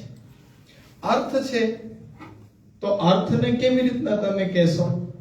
તો અર્થને કયો તમે કે ભાઈ જીવનનું પ્રયોજન જેનાથી સિદ્ધ થાય તે અર્થ. જીવનનું પ્રયોજન જેનાથી સિદ્ધ થાય તે અર્થ. કામ છે, તો કામને કેવી રીતના કહેશો? કે ઇન્દ્રિયોની પોતપોતાના વિષયમાં અનુકૂળતાથી પ્રવૃત્તિ, એટલે એ કામ છે. અને મોક્ષ લખાઈ ગયું. કામ એટલે ઇન્દ્રિયોની પોતપોતાના વિષયમાં અનુકૂળતાથી પ્રવૃત્તિ, અનુકૂળતાથી પ્રવૃત્તિ. અને મોક્ષ છે અહમતા મમતા અને જન્મ મરણના બંધનમાંથી છૂટવું, તે મોક્ષ છે. હવે તમને સમજાય કે અહીંયા દુઃખ દૂર કરવું અને સુખ પ્રાપ્ત કરવું, એમાં જે ડિવાઈડ કર્યા ને 4 પુરુષાર્થોમાંથી 2, આ વ્યાખ્યા સામે રાખીને સમજશો તો તમને સમજાઈ જશે કે દુઃખ દૂર કેવી રીતના થાય. કે વેદ વિહિત અનર્થ રહિત જે ધર્મ આપણે પાડીએ તો એનાથી આપણું એ શ્રેય પ્રેય બધું આપણું સેટિસ્ફાઈડ થાય કે ભાઈ તારે યોગક્ષેમની જરૂર છે, તો એ યોગક્ષેમ સદાય, તો એ દુઃખ દૂર એનાથી થવાનું છે. હવે જીવનનું પ્રયોજન જ સિદ્ધ થઈ ગયું તો પછી દુઃખ દૂર થઈ ગયું. સુખ પ્રાપ્ત કરવું છે તો ઇન્દ્રિયોનું પોષણ થઈ રહ્યું છે અને અહમતા મમતામાંથી ચક્કરમાંથી છૂટી ગયા, સુખ પ્રાપ્ત થયું છે. હવે વેદવ્યાસજીએ જ્યારે બધા પુરાણો ને રચના કરી, વેદના વિભાગ કર્યા, ત્યાર પછી ઇતિહાસ ગ્રંથ એ મહાભારત જેવું મહાકાવ્ય રચ્યું. હવે એમાં એમણે કેવો ક્રમ આપ્યો તો ઓર્ડર કે ધર્મથી અર્થ અને કામ એ સિદ્ધ થાય. ધર્મ અર્થ કામ મોક્ષનો ઓર્ડર એ રીતના આપ્યો. પણ નારદજીનો જ્યારે સમાગમ થયો, નારદજી દ્વારા એમણે જે ભાગવતનો હાર્દ સમજ્યો, ત્યારે પોતાની આખી ક્રાંતિ થઈ ગઈ વિચારોની અંદર. અને તેમણે એ પોતાની ભૂલને સુધારી અને પછી એનો ક્રમ એને આખો અલગ જ રીતે આપ્યો છે કે યથા યોગ્ય આહાર વિહાર એ કામનું સ્વરૂપ છે. હવે એ જો યથા યોગ્ય આપણું સ્વાસ્થ્ય જળવાય, આપણે નિરોગી રહીએ, સારો આહાર લઈએ, સાત્વિકતા આપણને પ્રાપ્ત થાય, તો તેનાથી આપણું જીવન એ જો પોષિત બને તો આપણે સારો વેપાર રોજગાર ઇત્યાદિ કરી શકીએ ને, તો અર્થ સધાય. તો સૌપ્રથમ એ કામ, એનાથી અર્થ સિદ્ધ થાય અને અર્થ સધાય તો પછી ઓટોમેટિકલી ધર્મ આપોઆપ સધાવાનો છે. અને એ જો ત્રિવર્ગ થાય તો એના ફલ રૂપે મોક્ષ પણ મળવાનો છે. એટલે ઓર્ડર તમારી સામે આ છે કે મહાભારતમાં આ ઓર્ડરમાં આપે કમ્પાઇલ કર્યા હતા, સંકલન ધર્મ અર્થ કામ મોક્ષ. પછી નારદજી મળ્યા ત્યારે નારદજીએ જે પ્રભુની આજ્ઞાનો ને એમને પોતાના સ્વરૂપના પ્રયોજનનો એ અર્થ સમજાવ્યો, ત્યારે એમણે પોતાની આ ભૂલને પાછી સુધારી લીધી. એને આ ઓર્ડર આપ્યો.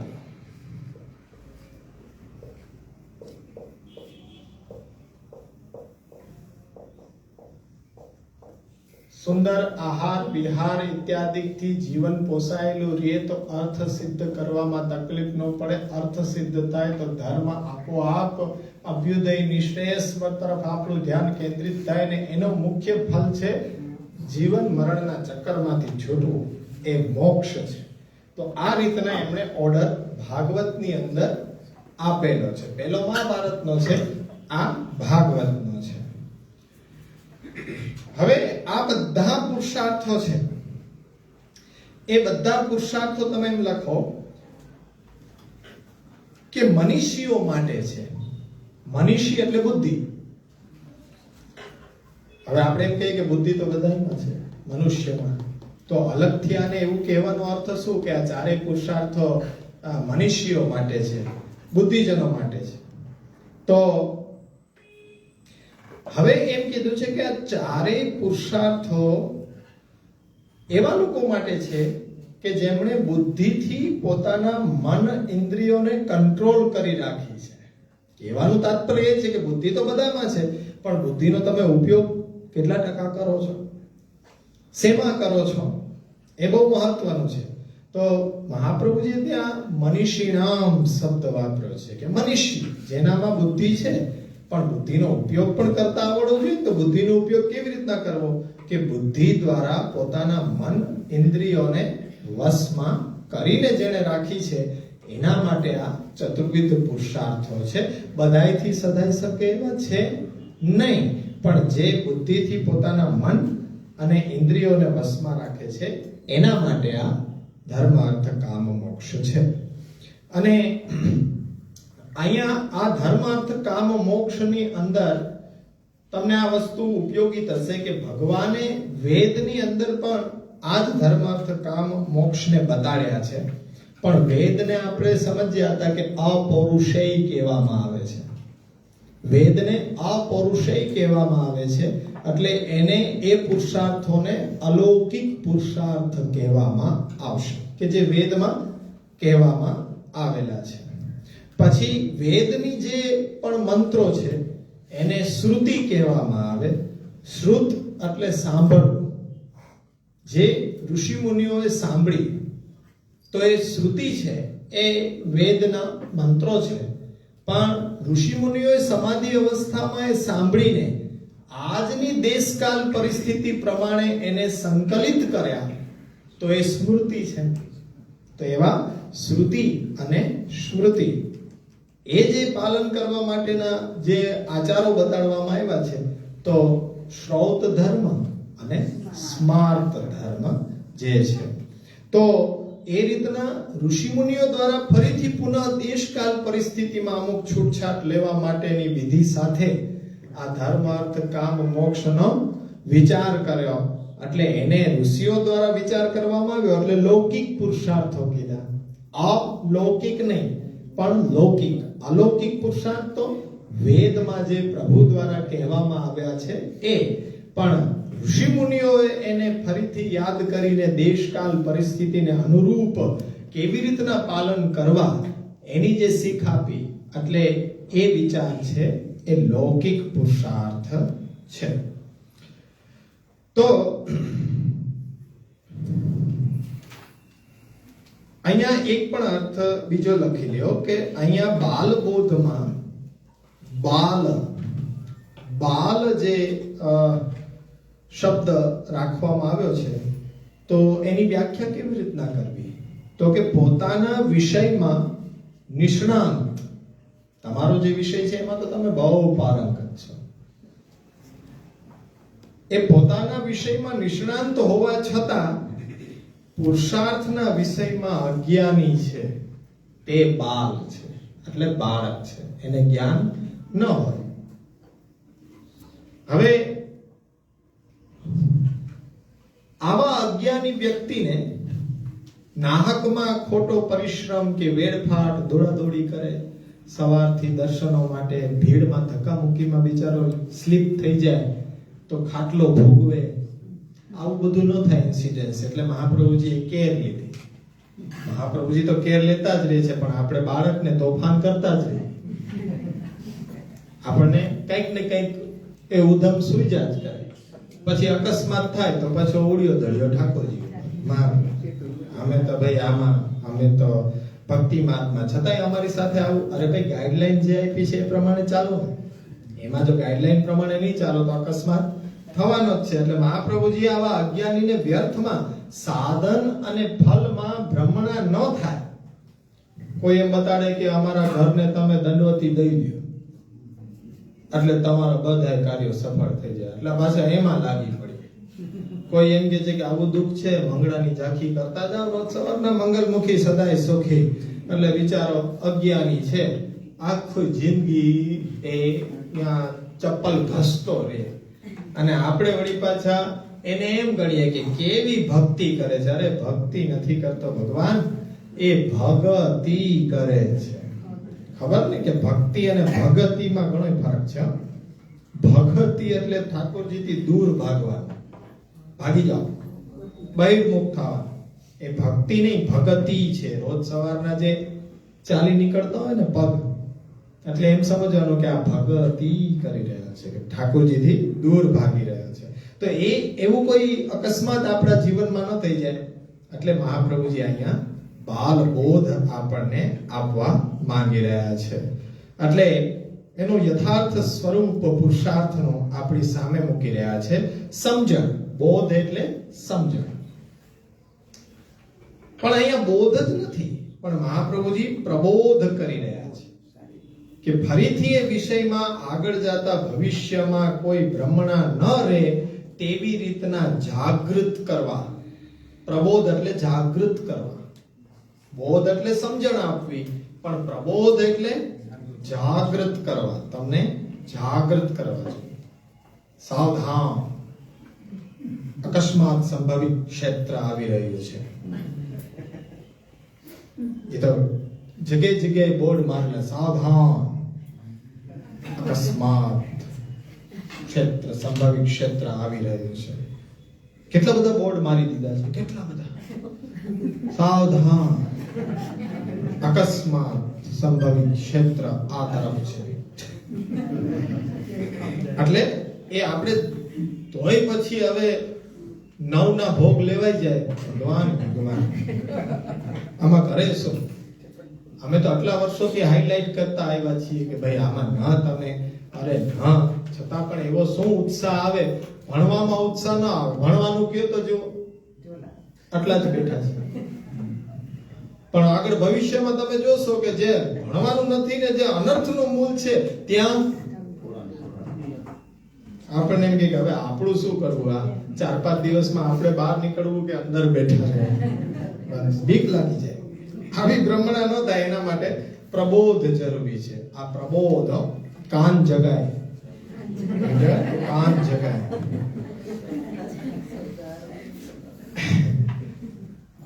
એટલે અહમતા મમતા છૂટતા જીવનમાં શાંતિ આવે. આ નોટ ડાઉન કરો. અહમતા મમતા છૂટે એટલે જીવનમાં શાંતિ આવે. અને એ શાંતિને શાસ્ત્ર શું કહે? સ્વરૂપ સ્થિતિ, પોતાના સ્વરૂપની અંદર સ્થિતિ. આપણી કાઠિયાવાડી ભાષામાં કહીએ તો હાય હાય ને હોય હોય બધી દૂર થઈ જાય. નિરાતે ઘરની અંદર પલોઠી વાળીને બેસી જઈએ. પ્રાપ્તમ સેવે નિર્મમ ભગવાને આપ્યું છે એટલું. એમ તો આપણું જુનાગઢ એ જ છે. અહીંયા રહેવું હોય તો પરમ શાંતિનો અનુભવ થાય. બાકી રાજકોટ તરફ વયા જાવ પછી આગળ આગળ દોડાદોડી છે, દોડાદોડી છે. પણ અહીંયા પરમ શાંતિ છે. તો એ શાંતિ એટલે શું? શાસ્ત્રની ભાષામાં સ્વરૂપ સ્થિતિ, સ્વરૂપની અંદર સ્થિતિ. અને એ સ્વરૂપ સ્થિતિને તમે શું કહેશો? જીવન મુક્તિ. જીવન મુક્તિ, બરોબર છે? કે આ દેહ છોડ્યા પહેલા જ આપણી અહમતા મમતા બધી છૂટી ગઈ. એને આપણે અવસ્થાને કહેશું શાંતિ. પણ શાસ્ત્ર શું કહે છે? સ્વરૂપ સ્થિતિ અને જીવન મુક્તિ. અને જન્મ મરણ જો છૂટી જાય, જન્મ મરણનો ફેરો છૂટી જાય, એટલે કે દેહ છોડ્યા પછીની જે શાંતિ છે એને ચતુર્વિધ મુક્તિ કહે છે. સાયુજ્યાદિ મુક્તિ, અને એને જીવ મુક્તિ કહેવાય. આ તત્વદર્શનનો સિદ્ધાંત છે. જીવ મુક્તિ, દેહને છોડી દે અને જન્મ મરણના ચક્કરમાંથી છૂટી જાય, એ જે શાંતિ છે એને જીવ મુક્તિ કહેવાય. પણ આ દેહ નો છોડવો પડે એની પહેલા સંસાર છૂટી જાય, મારું તારું, અહમતા મમતા, તો એ જીવન મુક્તિ છે. ખાલી શબ્દનો ફેર છે.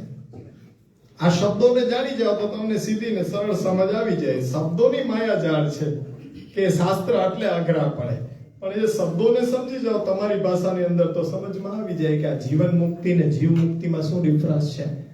આ પાછો અભ્યાસ કરતા હોય એને જ ખબર પડે. દર્શન કરવા જતા હતા ક્યાં તમે રવાડે ચડી જાય.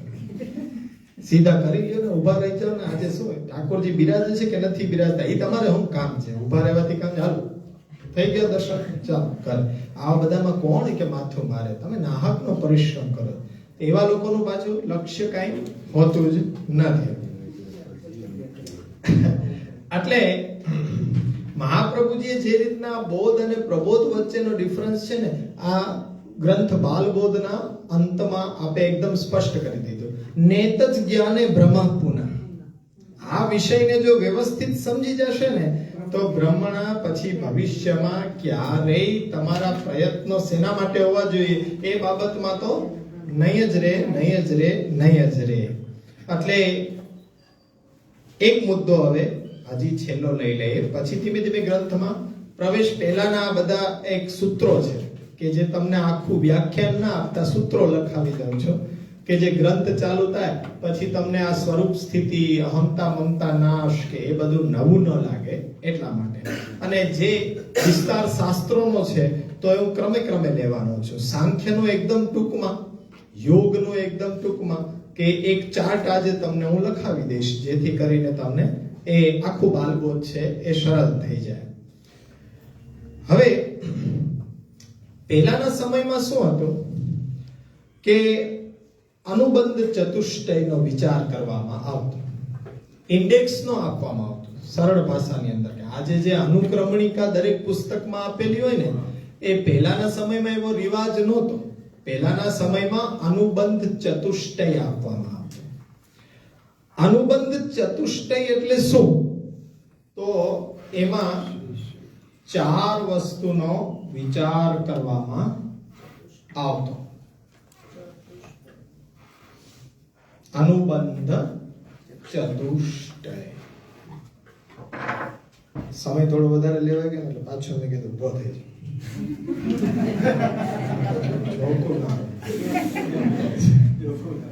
હા, એટલે ઉભા થવું જરૂરી છે, બાકી તો બોલે રાખો, ઓલું કથા જેવું થઈ જાય.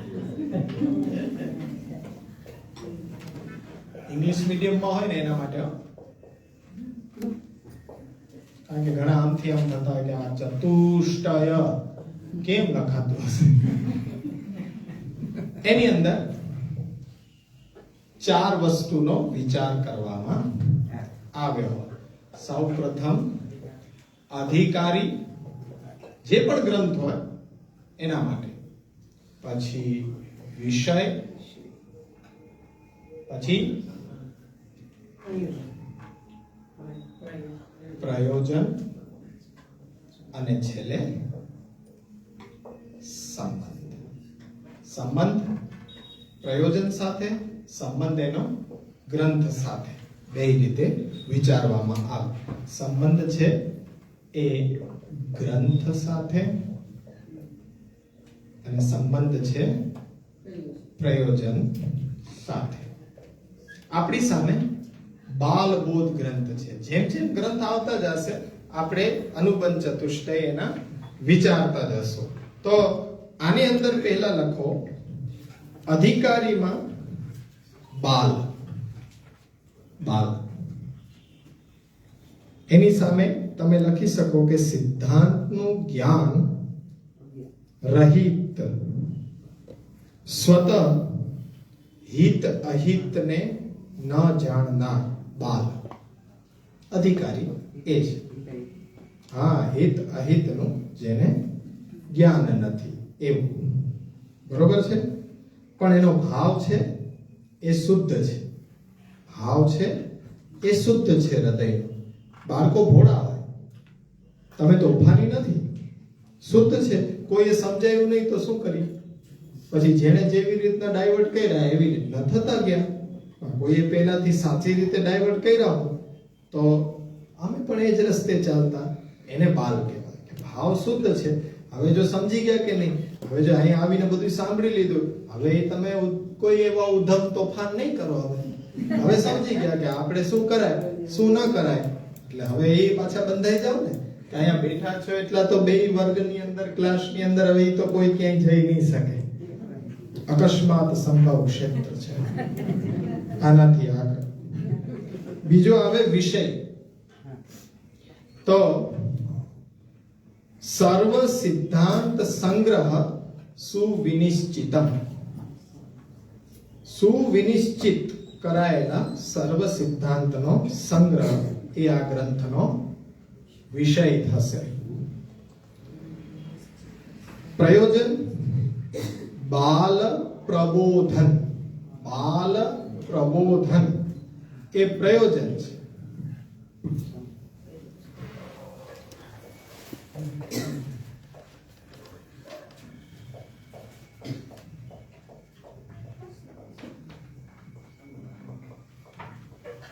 પણ કેવો? સુવિનિશ્ચિત કરેલો. બાલ પ્રબોધન. બરોબર છે. હવે સંબંધમાં આપણે જો બે લખ્યા છે. ગ્રંથ સાથે પ્રતિપાદ્ય અને પ્રતિપાદક એ સંબંધ છે. ગ્રંથ સાથે શું છે? પ્રતિપાદ્ય. અહીંયા પ્રતિપાદ્ય વિષય શું છે? પુરુષાર્થ. અને પ્રતિપાદક તરીકે સર્વ સિદ્ધાંતનો સંગ્રહ કરી અને એ ભક્તિ પંચમ પુરુષાર્થ છે એ સમજાવવું. બરોબર છે. આ સંબંધને ગ્રંથ સાથે બાલબોધ સાથે સંબંધ વિચારો તો પ્રતિપાદ્ય વિષય છે એ પુરુષાર્થ છે કે ભાઈ સાચો પુરુષાર્થ કયો? ધર્મ અર્થ કામ મોક્ષ. તો મહાપ્રભુજી કહે છે કે સાચો પુરુષાર્થ તો ભક્તિ છે. પણ એ મોક્ષની ચર્ચા કરી અને ભક્તિ પંચમ પુરુષાર્થ તરીકે કેવી રીતના આવી રહી છે એ પ્રતિપાદક અને પ્રતિપાદ્યનો સંબંધ છે. બાલ પ્રબોધન છે આનું પ્રયોજન છે. તો પ્રયોજન સાથે આનો સંબંધ કેવો ગણાશે? સાધ્ય અને સાધક. બરોબર છે. જે વસ્તુ અહીંયા હતી પ્રતિપાદ્યમાં એ જ વસ્તુ સાધ્ય. કે બાલ પ્રબોધન કરીને તમે શું સિદ્ધ કરવા માંગો છો? તો કે એને મોક્ષની બાબતમાં રહેલી ભ્રમણાને સંશયને દૂર કરવા માંગે છે. કોના દ્વારા? તો કે સર્વ સિદ્ધાંતનો સંગ્રહ કરીને ભક્તિ પંચમ પુરુષાર્થ છે એ સિદ્ધ કરવા માંગી રહ્યા છીએ. તો આ થયો અનુબંધ ચતુષ્ટય. પ્રાચીન સમયમાં ઇન્ડેક્સ આ રીતના આપવામાં આવતી કે આ ગ્રંથની અંદર કઈ વસ્તુ છે, કેવી રીતના આવી રહી છે. જેમ આપણે અત્યારના કોઈ પણ પુસ્તક લઈએ અનુક્રમણિકા પહેલા જોઈએ કે આની અંદર કેવી રીતના કયા કયા વિષયોની ચર્ચા છે. તો આ પ્રાચીન સમયની અંદર અનુબંધ ચતુષ્ટય. હવે દરેક ગ્રંથની અંદર જો તમારે મગજ કસવું હોય તો હોમવર્કમાં આના પછીના જેટલા ગ્રંથો છે એ બધાના આ રીતના તમે લખીને આવો.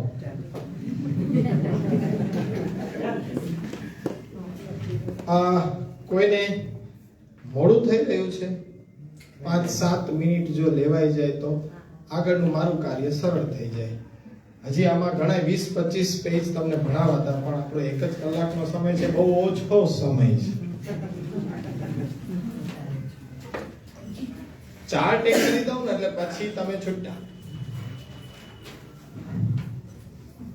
એટલે શું છે કે એક નિશ્ચિત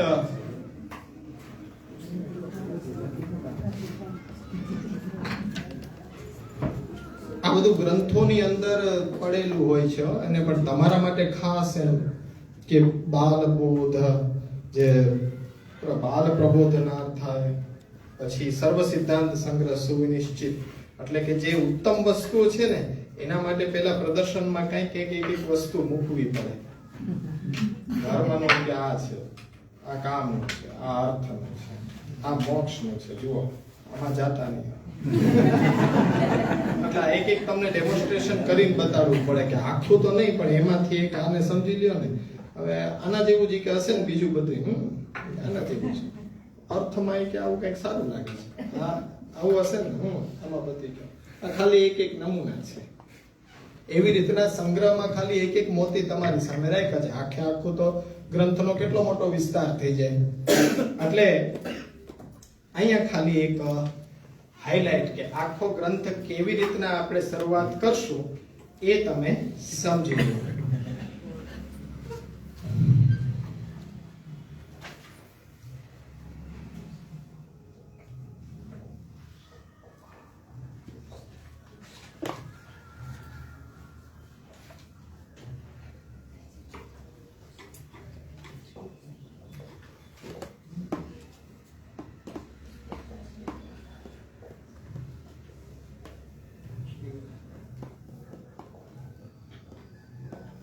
આ એટલે શું ખબર ને?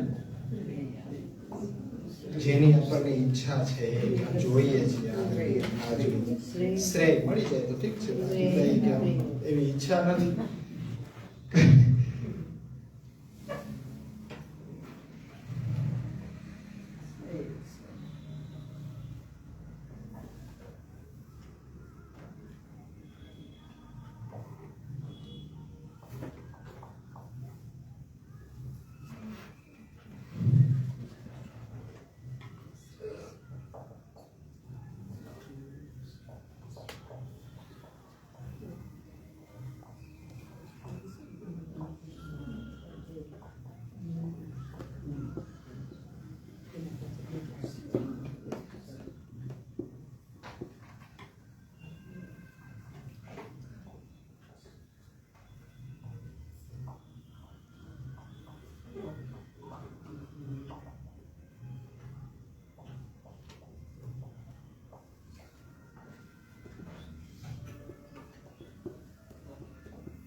મુખ્ય વિષય ગ્રંથનો આવી રહ્યો છે આ મોક્ષ. મહાપ્રભુજી કહે છે કે ધર્મ અર્થ કામ માટે તો શાસ્ત્રો છે, પણ મોક્ષ માટે બધાના વિચારો જુદા જુદા જુદા જુદા. મોક્ષની વ્યાખ્યા પણ બંધન શું લાગે છે એના ઉપર થાય.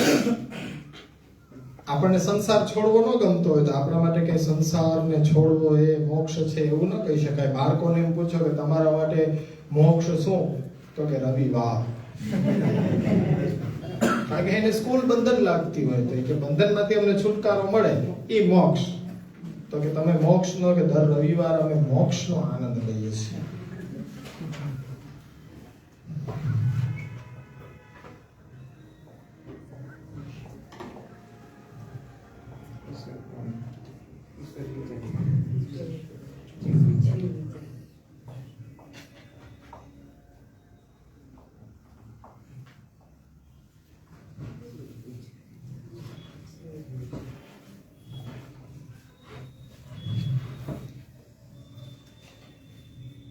ગ્રંથ આ રીતના ચાલશે.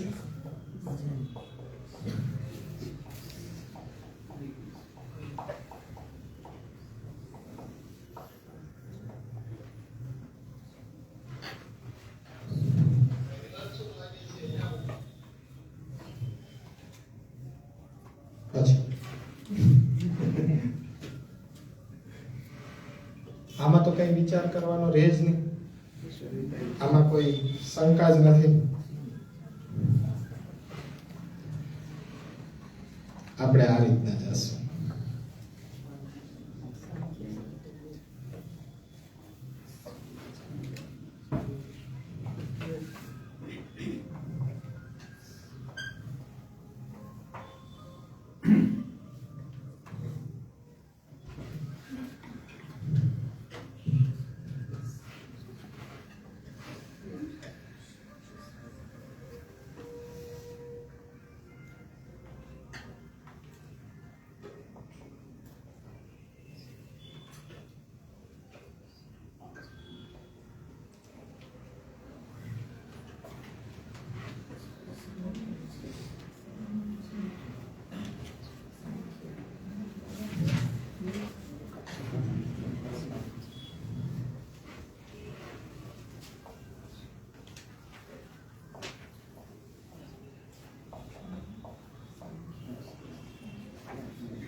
સીધો આના કોન્ટેક્ટમાં છે, આ સીધો આના કોન્ટેક્ટમાં છે. આ બે છે એ સ્વ પ્રયત્નથી મળતો મોક્ષ છે, એને સ્વતઃ કહેવાય.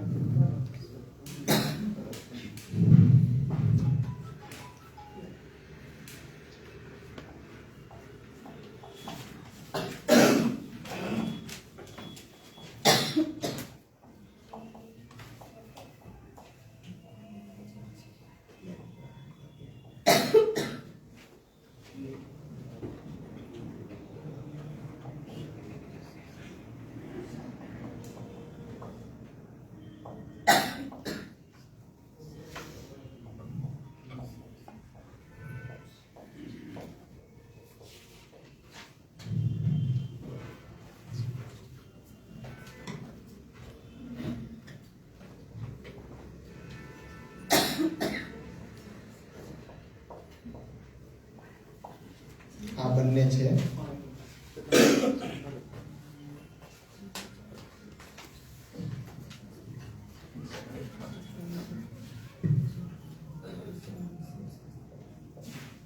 અન્ય દ્વારા એટલે પરત. બરોબર.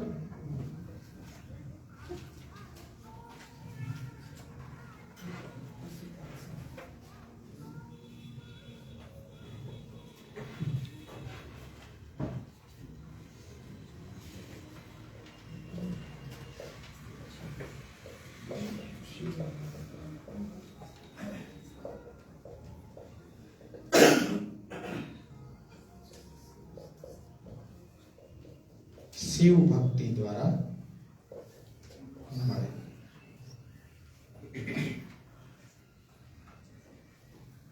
વિષ્ણુ શાસ્ત્ર દ્વારા, વિષ્ણુ ભક્તિ દ્વારા, શિવ શાસ્ત્ર દ્વારા, શિવ દ્વારા, શિવ ભક્તિ દ્વારા મળે. આ આખી સંકલ્પના છે કે જે આપણે ગ્રંથ આ રીતના ચલાવવાનો છે. અહીંયા મહાપ્રભુજી એકદમ ત્રય ને શ્રેષ્ઠ સ્વરૂપ જે છે એ ચતુર્વિધ પુરુષાર્થને બે વિભાગમાં ડિવાઈડ કરે છે. ઈશ્વર વિચારિતને આપ ત્યાંથી અધૂરું મૂકે છે, ઉપસંહાર કરી દે છે કે વેદમાં સ્થિત છે એ અત્યારના પાલન કરવા માટે એ પૂરતું કોઈના માટે સામર્થ્ય નથી. અહીંયા એ કરી અને જીવ વિચારિત જે ઋષિ મુનિઓ દ્વારા મોક્ષનો વિચાર કર્યો છે એમાં સ્વતઃ મોક્ષ અને પરતઃ મોક્ષ. પોતાના પ્રયત્નથી મોક્ષ, બીજાના આશ્રય દ્વારા મળતો મોક્ષ. પોતાના પ્રયત્ન દ્વારા મોક્ષ મળે છે એમાં બે શાસ્ત્રો છે, સાંખ્ય અને યોગ શાસ્ત્ર. એક ત્યાગને બતાડે છે, બીજું અત્યાગને બતાડે છે. આ સ્વતઃ મોક્ષની આખી પદ્ધતિ છે. પછી જ્યારે વિષ્ણુ અને શિવ બંને વળી પાછા કૃષ્ણના જ અંશ છે તો એના દ્વારા એ એમની કૃપાથી એ પાછા આપણા ચતુર્વિધ પુરુષાર્થો એ પ્રાપ્ત થાય છે. પણ એ ચર્ચા આગળ ઉપરથી કે વિષ્ણુ છે એ પ્રભુએ એ રૂપ દ્વારા અલૌકિક ભોગનો આનંદ લઈ રહ્યા છે અને શિવજીના સ્વરૂપે એ જે પરમાત્મા પરબ્રહ્મ છે એ મોક્ષનો આનંદ લઈ રહ્યા છે. અને ત્યાં વાત જઈ રહી છે મુખ્ય સિદ્ધાંત ઉપર, તદીયત્વ ને તદાશ્રય. હવે જે પોતાની પાસે વધારાની વસ્તુ પડી હોય તો એ કોઈને આપી દેવામાં આપણને કઈ મનમાં એવું થાય નહીં કે મારે કામની નથી, તમારે જોતી તો લઈ જાઓ. વિષ્ણુ છે તો વિષ્ણુ છે અલૌકિક ભોગનો એ ભોગતા છે. તો એના માટે છે એ મોક્ષ છે એ વધારાની વસ્તુ છે. તો વિષ્ણુ દ્વારા મોક્ષ આપવામાં આવે છે અને શિવજી છે એ મોક્ષનો આનંદ લે છે. એના માટે ભોગ વિલાસ છે એ વ્યર્થ છે તો ભોગ વિલાસ ઝડપથી આપે છે. આ એક એવું રૂલ્સ ઘડવામાં આવ્યો છે પ્રભુ દ્વારા. પણ બે તત્વ બે વસ્તુ આપવામાં સમર્થ છે પણ એવું કરતા નથી. પણ એવું ક્યારે કરે કે જ્યારે કોઈ અનન્ય અતિ પ્રિય ભક્ત હોય ત્યારે વિષ્ણુ છે જે પોતે અલૌકિક ભોગ ભોગવે છે એ પણ એને આપી શકે. શિવજી છે એનો કોઈ અનન્ય શિવજીનો પ્રિય ભક્ત હોય તો એને મોક્ષ ભોગ વિલાસ સિવાય મોક્ષ પણ આપી શકે છે પણ એવું કરતા નથી. શા માટે નથી કરતા એ તમને આગળ ઉપર સમજાવીશ કે આ પરબ્રહ્મ નથી બંને, એટલે જીવની પ્રકૃતિને બદલવા માટે એમને શ્રમ કરવો પડે છે. એટલે એ રીતનું કાર્ય એમના દ્વારા નથી થતું. પણ ક્યારે કે જ્યારે કોઈ અનન્ય થાય, એનો જ બની જાય, તદીયત્વ એનો જ આશ્રય તદાશ્રય લઈને જો ચાલી રહ્યો છે તો પોતાની ભોગવવાની વસ્તુ પણ એ આપે છે.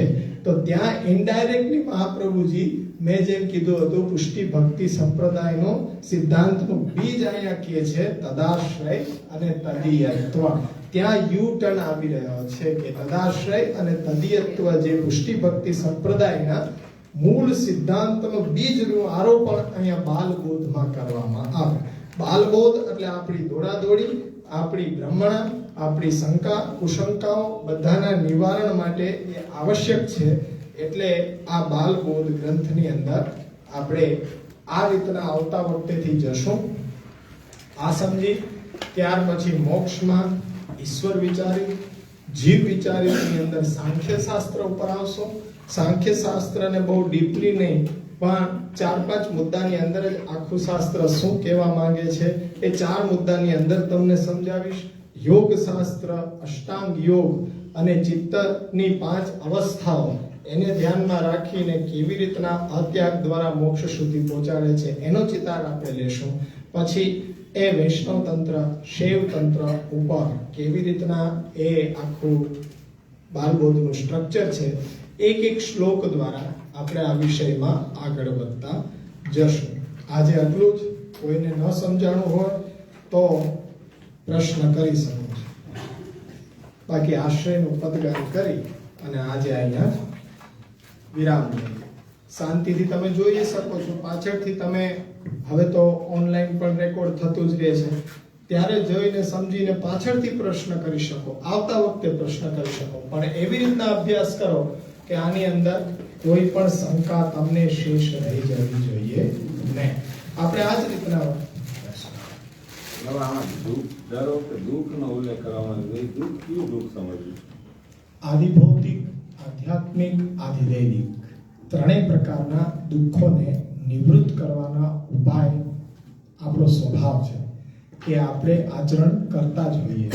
એમાંથી આદિદૈવિક દુઃખને અને આધ્યાત્મિક દુઃખને રજા આપી દે અને આદિભૌતિક દુઃખ અત્યારના બધાને છે. તો એના ઉપાયોમાં આપણે વ્યસ્ત થઈ જાય. એના ઉપાયો કરતા કરતા આપણે જીવન વ્યર્થ ન વેડફાઈ જાય એટલા માટે ત્યાં એની સમજ આપવામાં આવી છે કે દુઃખની નિવૃત્તિ એટલે આ ત્રણેય પ્રકારનું દુઃખ હોઈ શકે. આમાંથી કોઈ એક જ દુઃખ હોય, આને છોડીને કોઈ ત્રીજું દુઃખ હોય નહીં. આદિભૌતિક દુઃખ છે તો શરીર સાથે લાગેલા જે રોગો છે ઇત્યાદિ છે એને તમે ગણો. બીજામાં મન સાથે કામ, ક્રોધ, લોભ, મોહ, મત્સર લાગેલા છે, ઈર્ષા. તો આવા બધા જે રોગો છે એનાથી આપણને દુઃખ વેઠવું પડે છે. એને દૂર કરવાના ઉપાય શું? એનું આચરણ કરવું જોઈએ.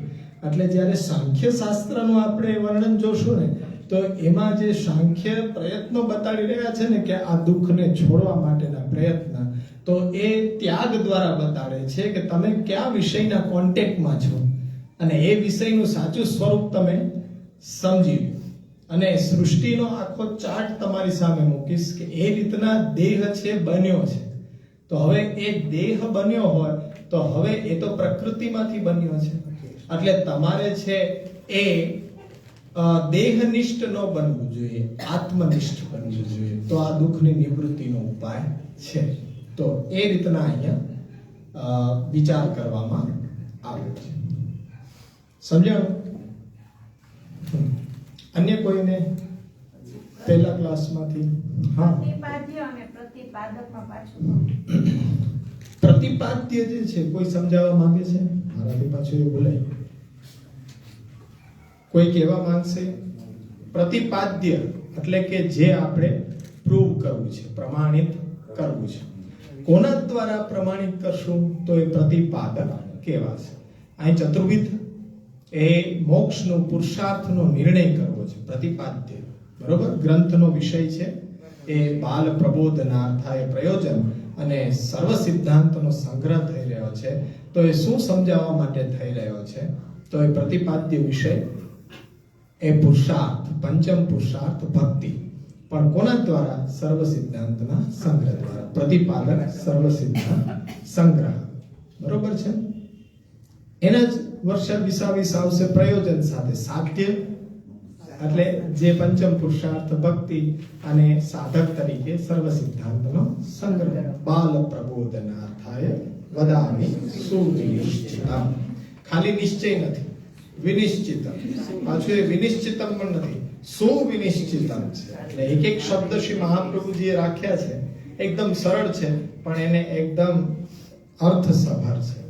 એટલે એ આપણે વિસાવીસ આની રીતે ચાલ્યા જશું, પહેલા શ્લોકથી લઈ અને જ્યાં સુધી અહીંયા આવશે એ શ્લોકે પાછા આપણે વિરામ લેશું અને સાંખ્ય શાસ્ત્રની આખી હાઇલાઇટ લેશું. ત્યારે તમને અહમતા મમતા નાશે, સર્વતા નિરહં કૃતો સ્વરૂપસ્થો યદા જીવઃ કૃતાર્થ સનિગધ્યતે. તો જ સમજાય કે સાંખ્ય શાસ્ત્ર પ્રમાણે કેવી રીતના એ ગણના કેવી રીતના કરી રહ્યું છે. સાંખ્ય એટલે કાઉન્ટિંગ, સંખ્યા 1 2 3 4 5, પ્રકૃતિ પુરુષના એ માંથી સંબંધમાંથી જે સૃષ્ટિ ઉત્પન્ન થઈ એના જે તત્વો છે એની ગણના અને એના સ્વરૂપને સમજી અને એનાથી વિરુદ્ધ જે પણ કાંઈ છે એનો તમે ત્યાગ.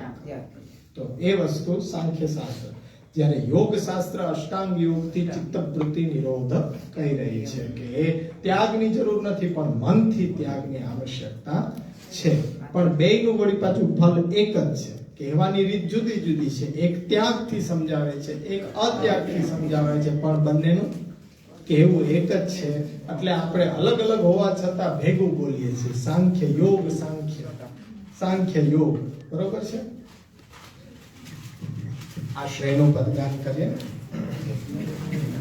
દ્રઢયિન ચરણન કેવો ભરોસો, દ્રઢયિન ચરણન કેવો, શ્રી વલ્લભનત ચંદ્ર ચટાબિન સદજુડ મહાજય